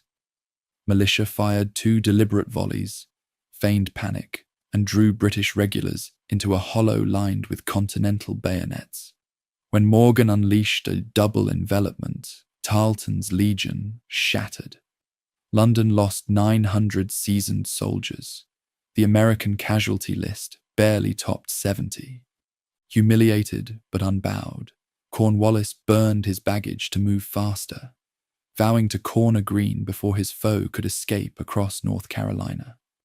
The 2 armies danced a brutal waltz called the Race to the Dan.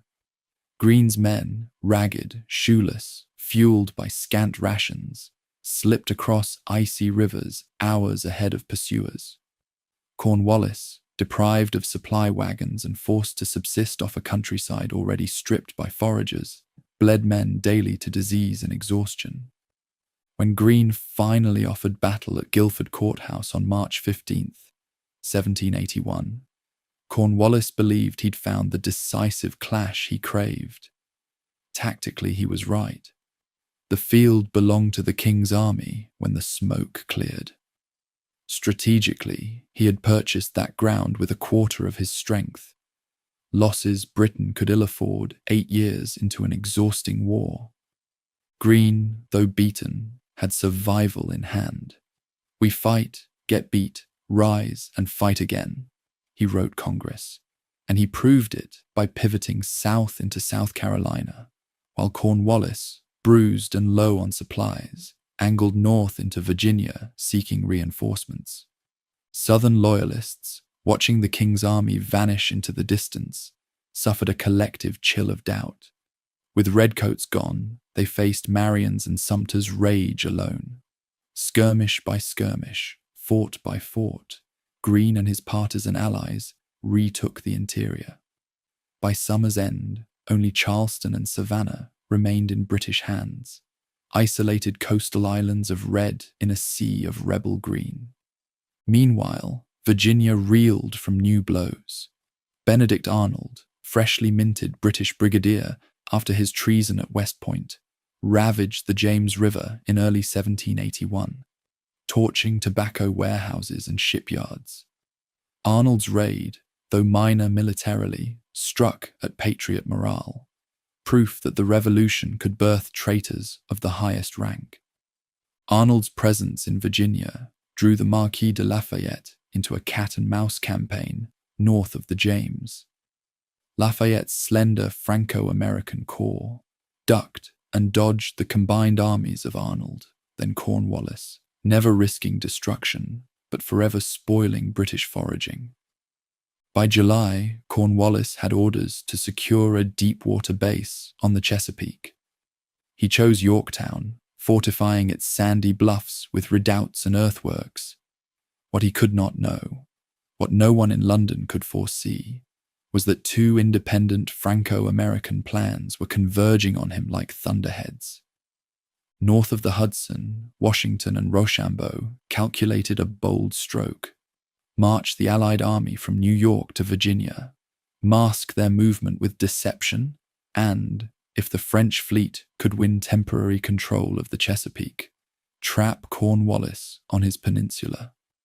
Admiral de Grasse, sailing from the West Indies with 28 ships of the line, promised precisely that. Back in South Carolina, partisan war ground on with unrelenting cruelty. Loyalist and patriot neighbors burned each other's barns, hanged prisoners from oak limbs, and shot wounded men on doorsteps. The Revolution's high ideals, recited in Philadelphia parlors, drowned here in ash and blood. Women ran estates, smuggled messages, and comforted refugees. Enslaved Africans, courted by both armies with promises of liberty, weighed the chance of freedom against the certainty of capture and punishment. Native nations, especially the Cherokee and Creek, struck frontier settlements to halt settler encroachment, transforming the southern backwoods into a theater of three-way war. In September, de Grasse's cannon thundered at the Battle of the Capes, driving a British relief squadron back to New York and sealing Yorktown by sea.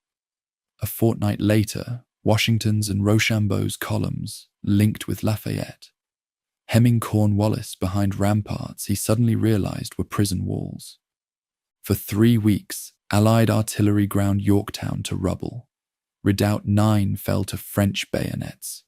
Redoubt 10 to Alexander Hamilton's night charge, where Virginians, New Yorkers, and free black sappers stormed parapets together. Cornwallis, his lines collapsing, attempted a desperate river escape, thwarted when a squall scattered his boats like leaves. On the 19th of October, 1781, the Earl surrendered more than 7,000 troops.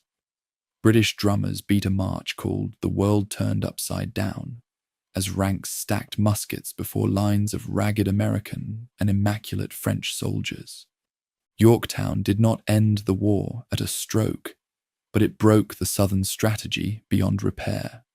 London still held Savannah and Charleston, but their garrisons now stared anxiously seaward, waiting for French masts to crest the horizon. Loyalist morale cratered. Thousands fled with the redcoats when evacuation orders finally came. Plantation aristocrats, once tempted by British overtures, now hedged every bet, negotiating quietly with state officials to protect their wealth in a patriot future. Fire and betrayal had tested the revolution's sinews without snapping them.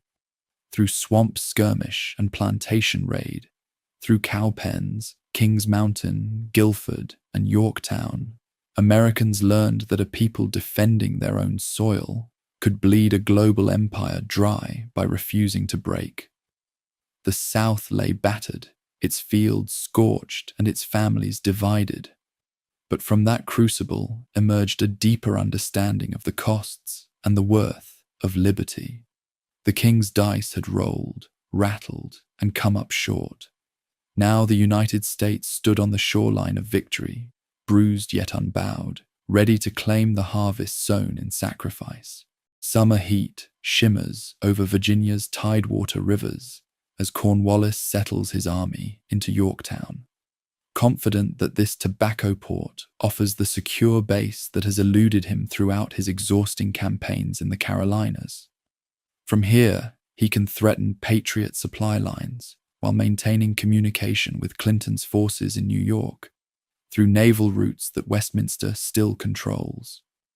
The Earl believes he has finally positioned his troops where their professional advantages can decisively influence the war's outcome. Yet even as redcoats fortify the bluffs overlooking the York River, forces beyond Cornwallis's knowledge converge to create the trap that will end metropolitan hopes for suppressing American independence. In Newport, Rhode Island, Rochambeau's French army prepares for the march that will unite European professionalism with continental determination. Off the Virginia Capes, Admiral de Grasse's fleet sails north from the Caribbean, carrying reinforcements whose arrival will transform strategic possibilities throughout the Chesapeake region. Washington's headquarters at New Windsor buzzes with activity as the commander and his staff plan the campaign that might finally achieve decisive victory over enemies who have seemed invincible despite years of defeats and setbacks. The Virginian understands that opportunity rarely offers second chances, particularly when success depends on coordinating land and sea operations across hundreds of miles of territory, where communication failures could destroy carefully laid plans. Everything must work perfectly, or the war might drag on for years with no certainty of ultimate success. Intelligence reports from Lafayette confirm that Cornwallis remains committed to his Yorktown position, despite growing evidence that French naval support threatens to isolate his army from seaborne reinforcement. The young Marquis has spent months maneuvering his small force through Virginia's interior, avoiding decisive engagement while gathering information about enemy dispositions and intentions. His reports provide Washington with detailed knowledge of terrain, enemy strength, and local resources that will prove crucial during the coming siege. Rochambeau's march from Rhode Island demonstrates the logistical sophistication that French military organization brings to operations that continental forces could never attempt independently. His 4,000 troops move with precision that European armies take for granted, but that Americans still find remarkable. Their supply trains efficiently managed and their routes carefully planned to avoid unnecessary delays. The Count himself proves a diplomatic commander whose tact smooths over inevitable friction between allies whose military traditions differ significantly. Philadelphia citizens line the streets as Allied armies parade through the capital, where independence was proclaimed 5 years earlier. Continental soldiers, now disciplined veterans whose bearing reflects von Steuben's training, march alongside French regulars whose white uniforms and professional equipment epitomize European military excellence. The symbolism strikes observers forcefully. America's citizen soldiers have earned respect as equals from the world's finest military forces. Yet beneath this surface harmony, tensions persist that remind participants that allies remain foreigners whose ultimate interests may not perfectly align with American goals. French officers, accustomed to aristocratic deference, sometimes struggle with republican informality that treats merit above birth. Continental commanders, jealous of their hard-won authority, occasionally resent foreign expertise that implies their own inadequacy. Only shared commitment to defeating common enemies prevents these cultural differences from undermining military cooperation. De Grasse's arrival in the Chesapeake during late August transforms strategic calculations throughout the theatre by establishing French naval supremacy in waters that Westminster has controlled since the war began. His 28 ships of the line dwarf any fleet that local enemy commanders can assemble, while their crews include veterans of Caribbean operations, where French seamanship has repeatedly demonstrated superiority over individual metropolitan vessels. For the first time, Patriot forces will enjoy naval support during major operations. Admiral Thomas Graves's fleet from New York attempts to restore Westminster maritime control through the September 5th Battle of the Virginia Capes. But French tactical superiority proves decisive in an engagement that determines the entire campaign's outcome. De Grasse's line maintains formation while delivering concentrated fire that damages enemy vessels without suffering comparable losses. Graves withdraws toward New York after failing to break through French positions, abandoning Cornwallis to whatever fate land operations might determine. Siege preparations begin immediately as Allied engineers, led by French specialists whose expertise reflects generations of European fortress warfare, design investment lines that will systematically reduce Yorktown's defenses through scientific methods rather than costly assault. Their trenches advance according to established principles that balance engineering efficiency with tactical security, creating protected approaches that allow artillery to dominate enemy positions while minimizing casualties among attacking forces. Alexander Hamilton commands one of the assault columns that capture British advanced redoubts during the October 14th night attack that breaks Cornwallis's outer defensive line. The former aide-de-camp, eager to prove his courage in combat rather than merely staff work, leads his men across obstacles that enemy engineers have constructed to channel attacks into killing zones. His success, coordinated with similar French operations against adjacent positions, demonstrates that Allied cooperation extends to the tactical level, where personal courage determines immediate outcomes. Artillery bombardment intensifies as American and French guns, positioned in captured advanced works, deliver concentrated fire that makes Yorktown's streets uninhabitable while destroying buildings that provide shelter for defending troops. The siege follows European precedents that emphasize systematic reduction of enemy resistance through superior firepower, rather than dramatic gestures that waste lives without achieving decisive results. Each day brings the defending garrison closer to the point where further resistance becomes impossible. Cornwallis attempts a desperate breakout across the York River during the night of October 16th, hoping to escape encirclement by abandoning heavy equipment while preserving his army's human assets for future operations. The plan requires perfect coordination and favorable weather conditions that nature refuses to provide. Violent storms scatter the boats needed for evacuation, while Allied sentries detect movement that threatens to transform organized withdrawal into chaotic slaughter.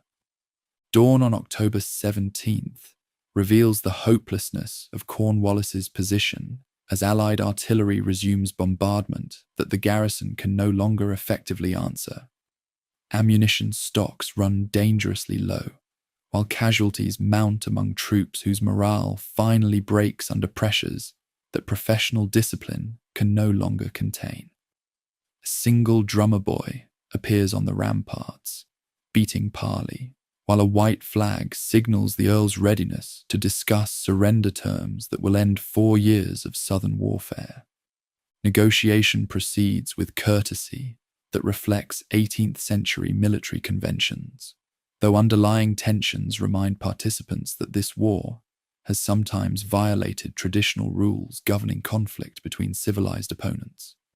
Washington insists that surrender ceremonies accord American forces the same honors granted to their French allies, establishing diplomatic precedent that recognizes the United States as an equal participant rather than merely a French client.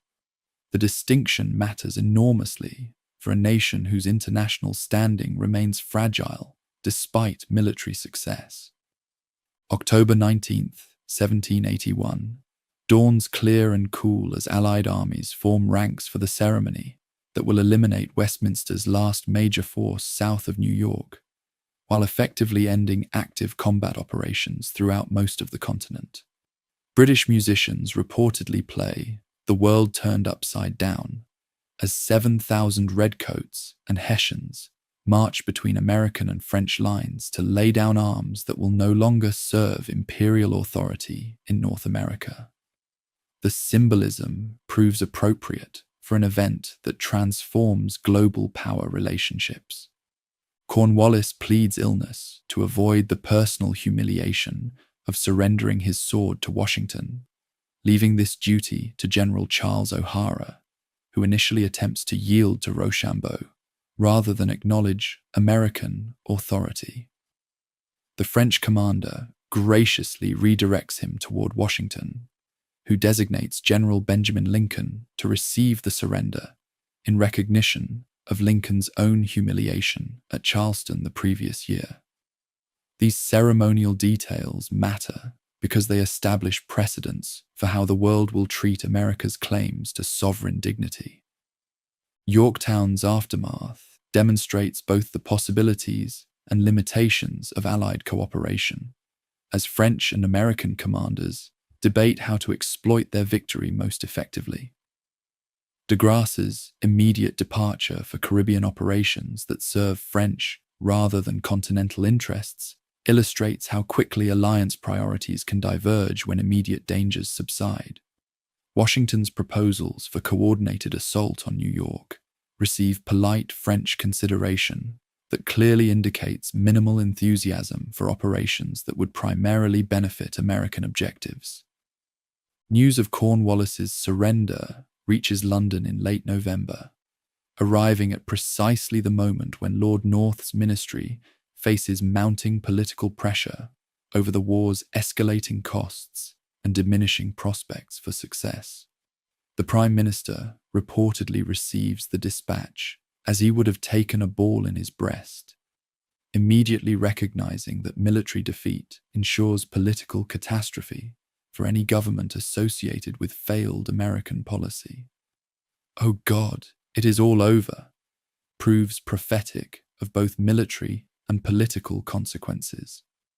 Parliamentary debates through the winter of 1781 to 1782 reveal the empire's exhaustion after 6 years of global warfare that has strained imperial resources beyond their sustainable limits. Military expenses consume enormous sums, while French, Spanish, and Dutch naval operations threaten territories throughout the Caribbean, Mediterranean, and Indian Ocean that generate revenue essential for London's financial stability. Continuing American operations would require commitments that domestic politics cannot support indefinitely. Henry Knox's transportation of captured artillery from Yorktown to the Hudson Highlands demonstrates the logistical capabilities that continental forces have developed through years of improvisation and necessity. His winter march with siege guns weighing thousands of pounds proves no less remarkable than his earlier expedition from Ticonderoga, showing that American military administration can now accomplish tasks that European armies would attempt only with elaborate preparation and massive resources. Peace negotiations begin informally, through intermediaries who test whether the warring parties can identify terms that might end hostilities without requiring either side to abandon essential interests completely. British commissioners, led by Richard Oswald, gradually accept the reality that American independence has become irreversible, while seeking to preserve commercial relationships that might benefit both nations despite political separation. The discussions reveal how dramatically Yorktown has altered diplomatic possibilities throughout the Atlantic world. John Adams, Benjamin Franklin, and John Jay represent American interests in Paris negotiations that will determine whether military victory can be translated into diplomatic success that secures long-term national advantages. Their task requires balancing gratitude to French allies against American interests that sometimes conflict with European objectives, particularly regarding territorial boundaries and commercial privileges that will shape the new nation's future development. Alliance obligations must not become permanent subordination. Preliminary peace articles, signed November 30th, 1782, grant American commissioners most of their essential demands while preserving British dignity through face-saving compromises that allow both sides to claim reasonable success. The United States gains independence, territorial control to the Mississippi River, and fishing rights off Newfoundland that New England desperately needs. Britain retains Canada while recovering some Caribbean territories that compensate partially for North American losses. Definitive Treaty of Paris, concluded September 3rd, 1783, formally ends the global war that began as a colonial rebellion, while establishing the United States as a sovereign nation recognized by all major European powers. The document represents remarkable diplomatic achievement for a country that existed only in declarations 7 years earlier, but has now earned international acceptance through military success and shrewd negotiation. American independence becomes international law rather than merely revolutionary aspiration. Washington's farewell to his officers at Fraunces Tavern in New York epitomizes the Republican principles that have sustained patriot resistance through 8 years of warfare against overwhelming odds. His emotional goodbye to comrades who shared victory and defeat demonstrates that military success has not corrupted the democratic values that justified revolution in the first place. The commander who could have become king chooses instead to return power to civilian authority. December 23rd, 1783, witnesses the ceremony at Annapolis that completes Washington's transformation from rebellious general to Republican citizen, as he formally resigns his commission before Congress assembled in Maryland's temporary capital. The moment stuns European observers who cannot imagine military commanders voluntarily relinquishing power that conquest has placed within their grasp. King George III reportedly declares that if Washington keeps his promise to retire, he will be the greatest man in the world. Evacuation of New York on November 25th, 1783, marks the final departure of metropolitan forces from territory that the United States now claims through right of revolution and treaty recognition.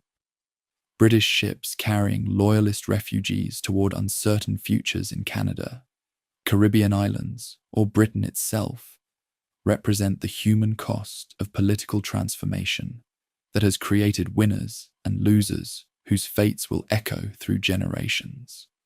Revolution succeeds, but not without destroying lives of those who chose the losing side.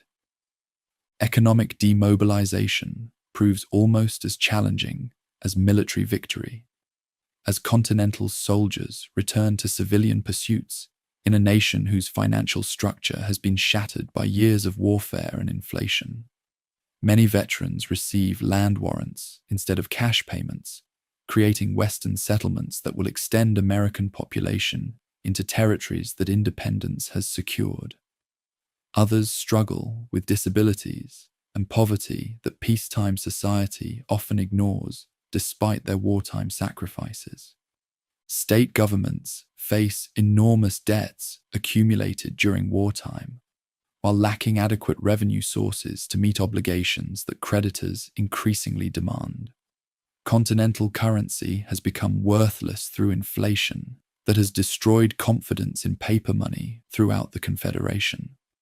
Economic problems threaten political stability as citizens who supported revolution discover that independence does not automatically guarantee prosperity or effective governance.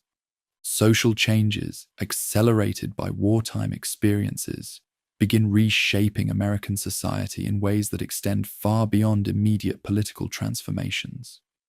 Women who managed businesses and farms during their husband's military service resist returning to purely domestic roles that peace might seem to require. African Americans who fought for liberty increasingly question why freedom remains limited to white citizens when revolutionary principles proclaim universal human rights. Religious revival spreads throughout the states as communities seek spiritual meaning for experiences that have tested faith while challenging traditional authority structures. The war has weakened established churches while strengthening evangelical denominations that emphasize personal relationship with divine authority rather than institutional hierarchy. Religious liberty, guaranteed by state constitutions, becomes practical reality that transforms American spiritual life. Westward migration accelerates as veterans and land speculators seek opportunities in territories that peace has opened for settlement, while Native American resistance has been temporarily reduced. Kentucky and Tennessee attract thousands of families seeking prosperity that established Eastern communities cannot provide. This expansion creates new challenges for national government that must balance competing claims while maintaining peace with Indian tribes whose lands settlers increasingly covet. International recognition of American independence transforms global diplomatic relationships as European powers adjust to the reality of a new nation, whose revolutionary principles challenge traditional assumptions about political authority and social organization. France discovers that American alliance serves immediate interests against Britain, while threatening long-term stability of monarchical government everywhere. The revolution's example proves infectious in ways that its supporters did not anticipate. Constitutional questions that war postponed now demand attention as Americans discover that independence requires effective government, while revolutionary principles limit the authority that effective government traditionally exercises. The Articles of Confederation prove inadequate for national needs, while state governments often pursue local interests that conflict with continental necessities. Political theory must become practical governance, but theory and practice frequently disagree. Victory at Yorktown has achieved military independence, but political independence requires institutions that can preserve liberty while maintaining order, protect individual rights while promoting common welfare, and command respect while remaining accountable to popular will. The revolution has succeeded in destroying old authority, but must now create new government that serves principles for which Americans have fought, while avoiding the tyranny that justified rebellion in the first place. A world turned upside down must find new equilibrium that honors both liberty and responsibility, both individual freedom and collective security. That challenge awaits resolution through constitutional deliberation that will test whether revolutionary principles can create lasting government worthy of the sacrifices that independence has required. The military revolution has ended, but the political revolution has only just begun. Peace settles over the 13 states like morning mist after a violent storm, revealing a landscape forever changed by 8 years of revolutionary warfare. Yet independence proclaimed in Philadelphia and won at Yorktown proves to be only the beginning of a far greater challenge, creating a government worthy of the principles for which so many Americans have died. The Articles of Confederation, hastily drafted during wartime when unity mattered more than efficiency, prove woefully inadequate for governing a nation that suddenly faces peacetime challenges requiring sustained cooperation. Congress lacks power to regulate commerce between squabbling states, collect adequate revenue, or enforce its decisions. The Confederation resembles a league of friendship more than a functional government, threatening to dissolve into 13 separate countries before the ink on the peace treaty has dried. Financial crisis deepens as the new nation struggles with crushing wartime debts while lacking reliable sources of revenue. Continental currency has become worthless, dismissed with the phrase, "not worth a continental." States issue their own currencies, creating monetary chaos that paralyzes commerce. When Daniel Shays leads fellow veterans in armed rebellion against Massachusetts courts foreclosing on their farms, political leaders recognize that liberty without order becomes anarchy. Foreign powers test American resolve with barely concealed contempt. Britain refuses to evacuate frontier posts. Spain closes the Mississippi River to American commerce. And European diplomats question whether the United States will survive long enough to honor the agreements it makes. The Confederation appears to be fragmenting before it has truly begun. Mount Vernon provides the setting where Virginia and Maryland delegates, meeting to resolve river disputes, recognize that broader constitutional reform has become essential for national survival.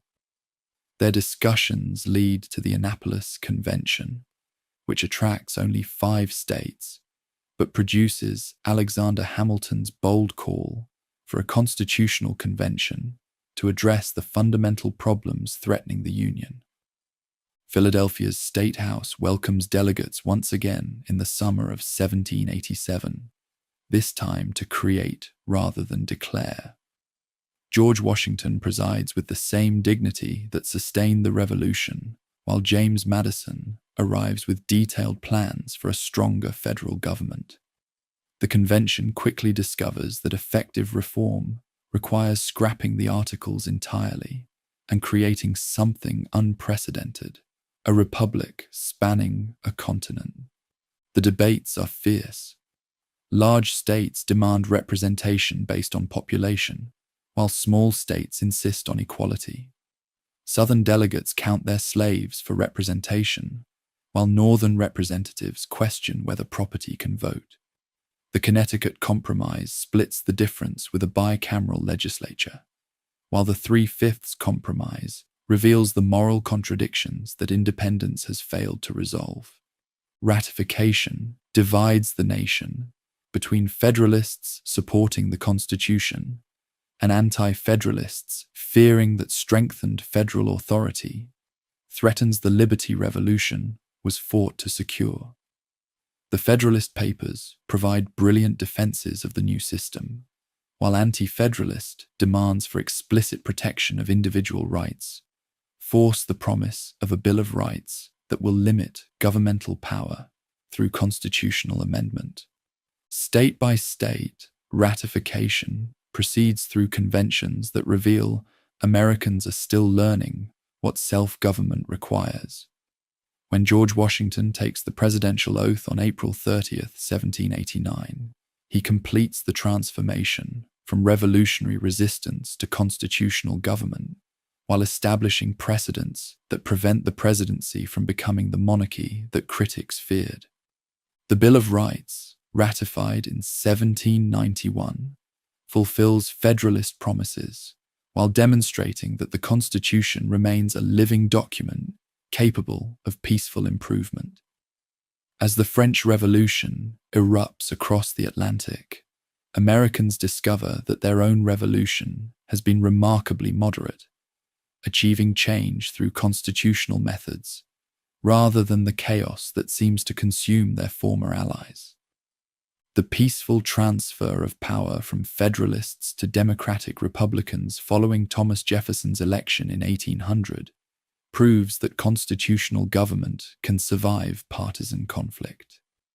Americans have learned to distinguish between opposition to particular policies and treason against the nation, a lesson that many revolutions fail to master. By 1825, as the revolutionary generation passes from the scene, the United States has achieved most of the goals that independence was meant to secure: political freedom, economic prosperity, territorial expansion through the Louisiana Purchase, and international respect. The constitutional system has survived its initial tests while demonstrating remarkable capacity for peaceful change.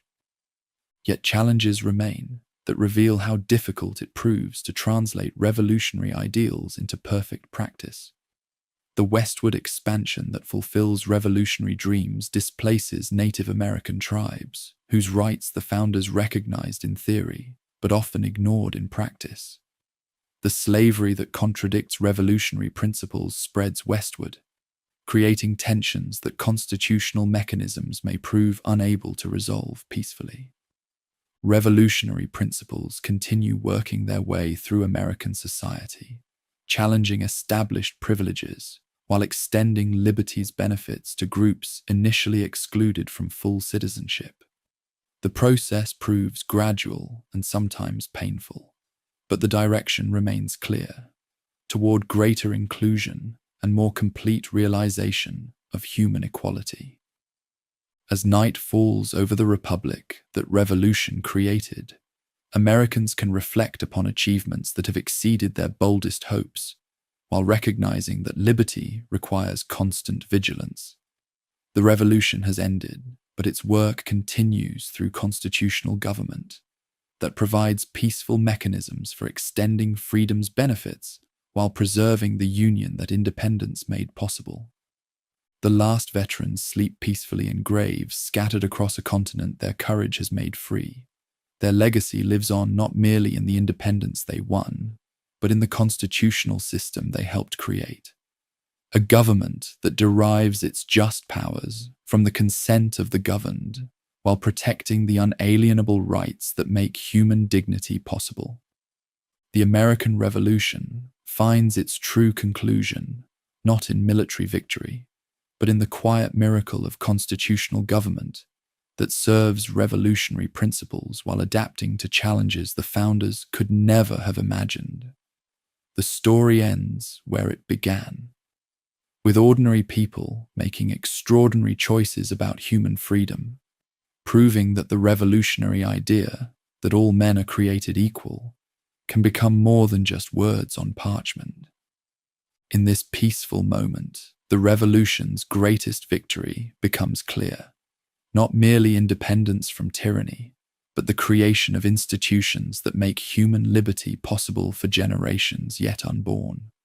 The fire of freedom, lit in Philadelphia and preserved through 8 years of warfare, now burns steadily in the hearth of constitutional government, tended by citizens who understand that eternal vigilance remains liberty's price.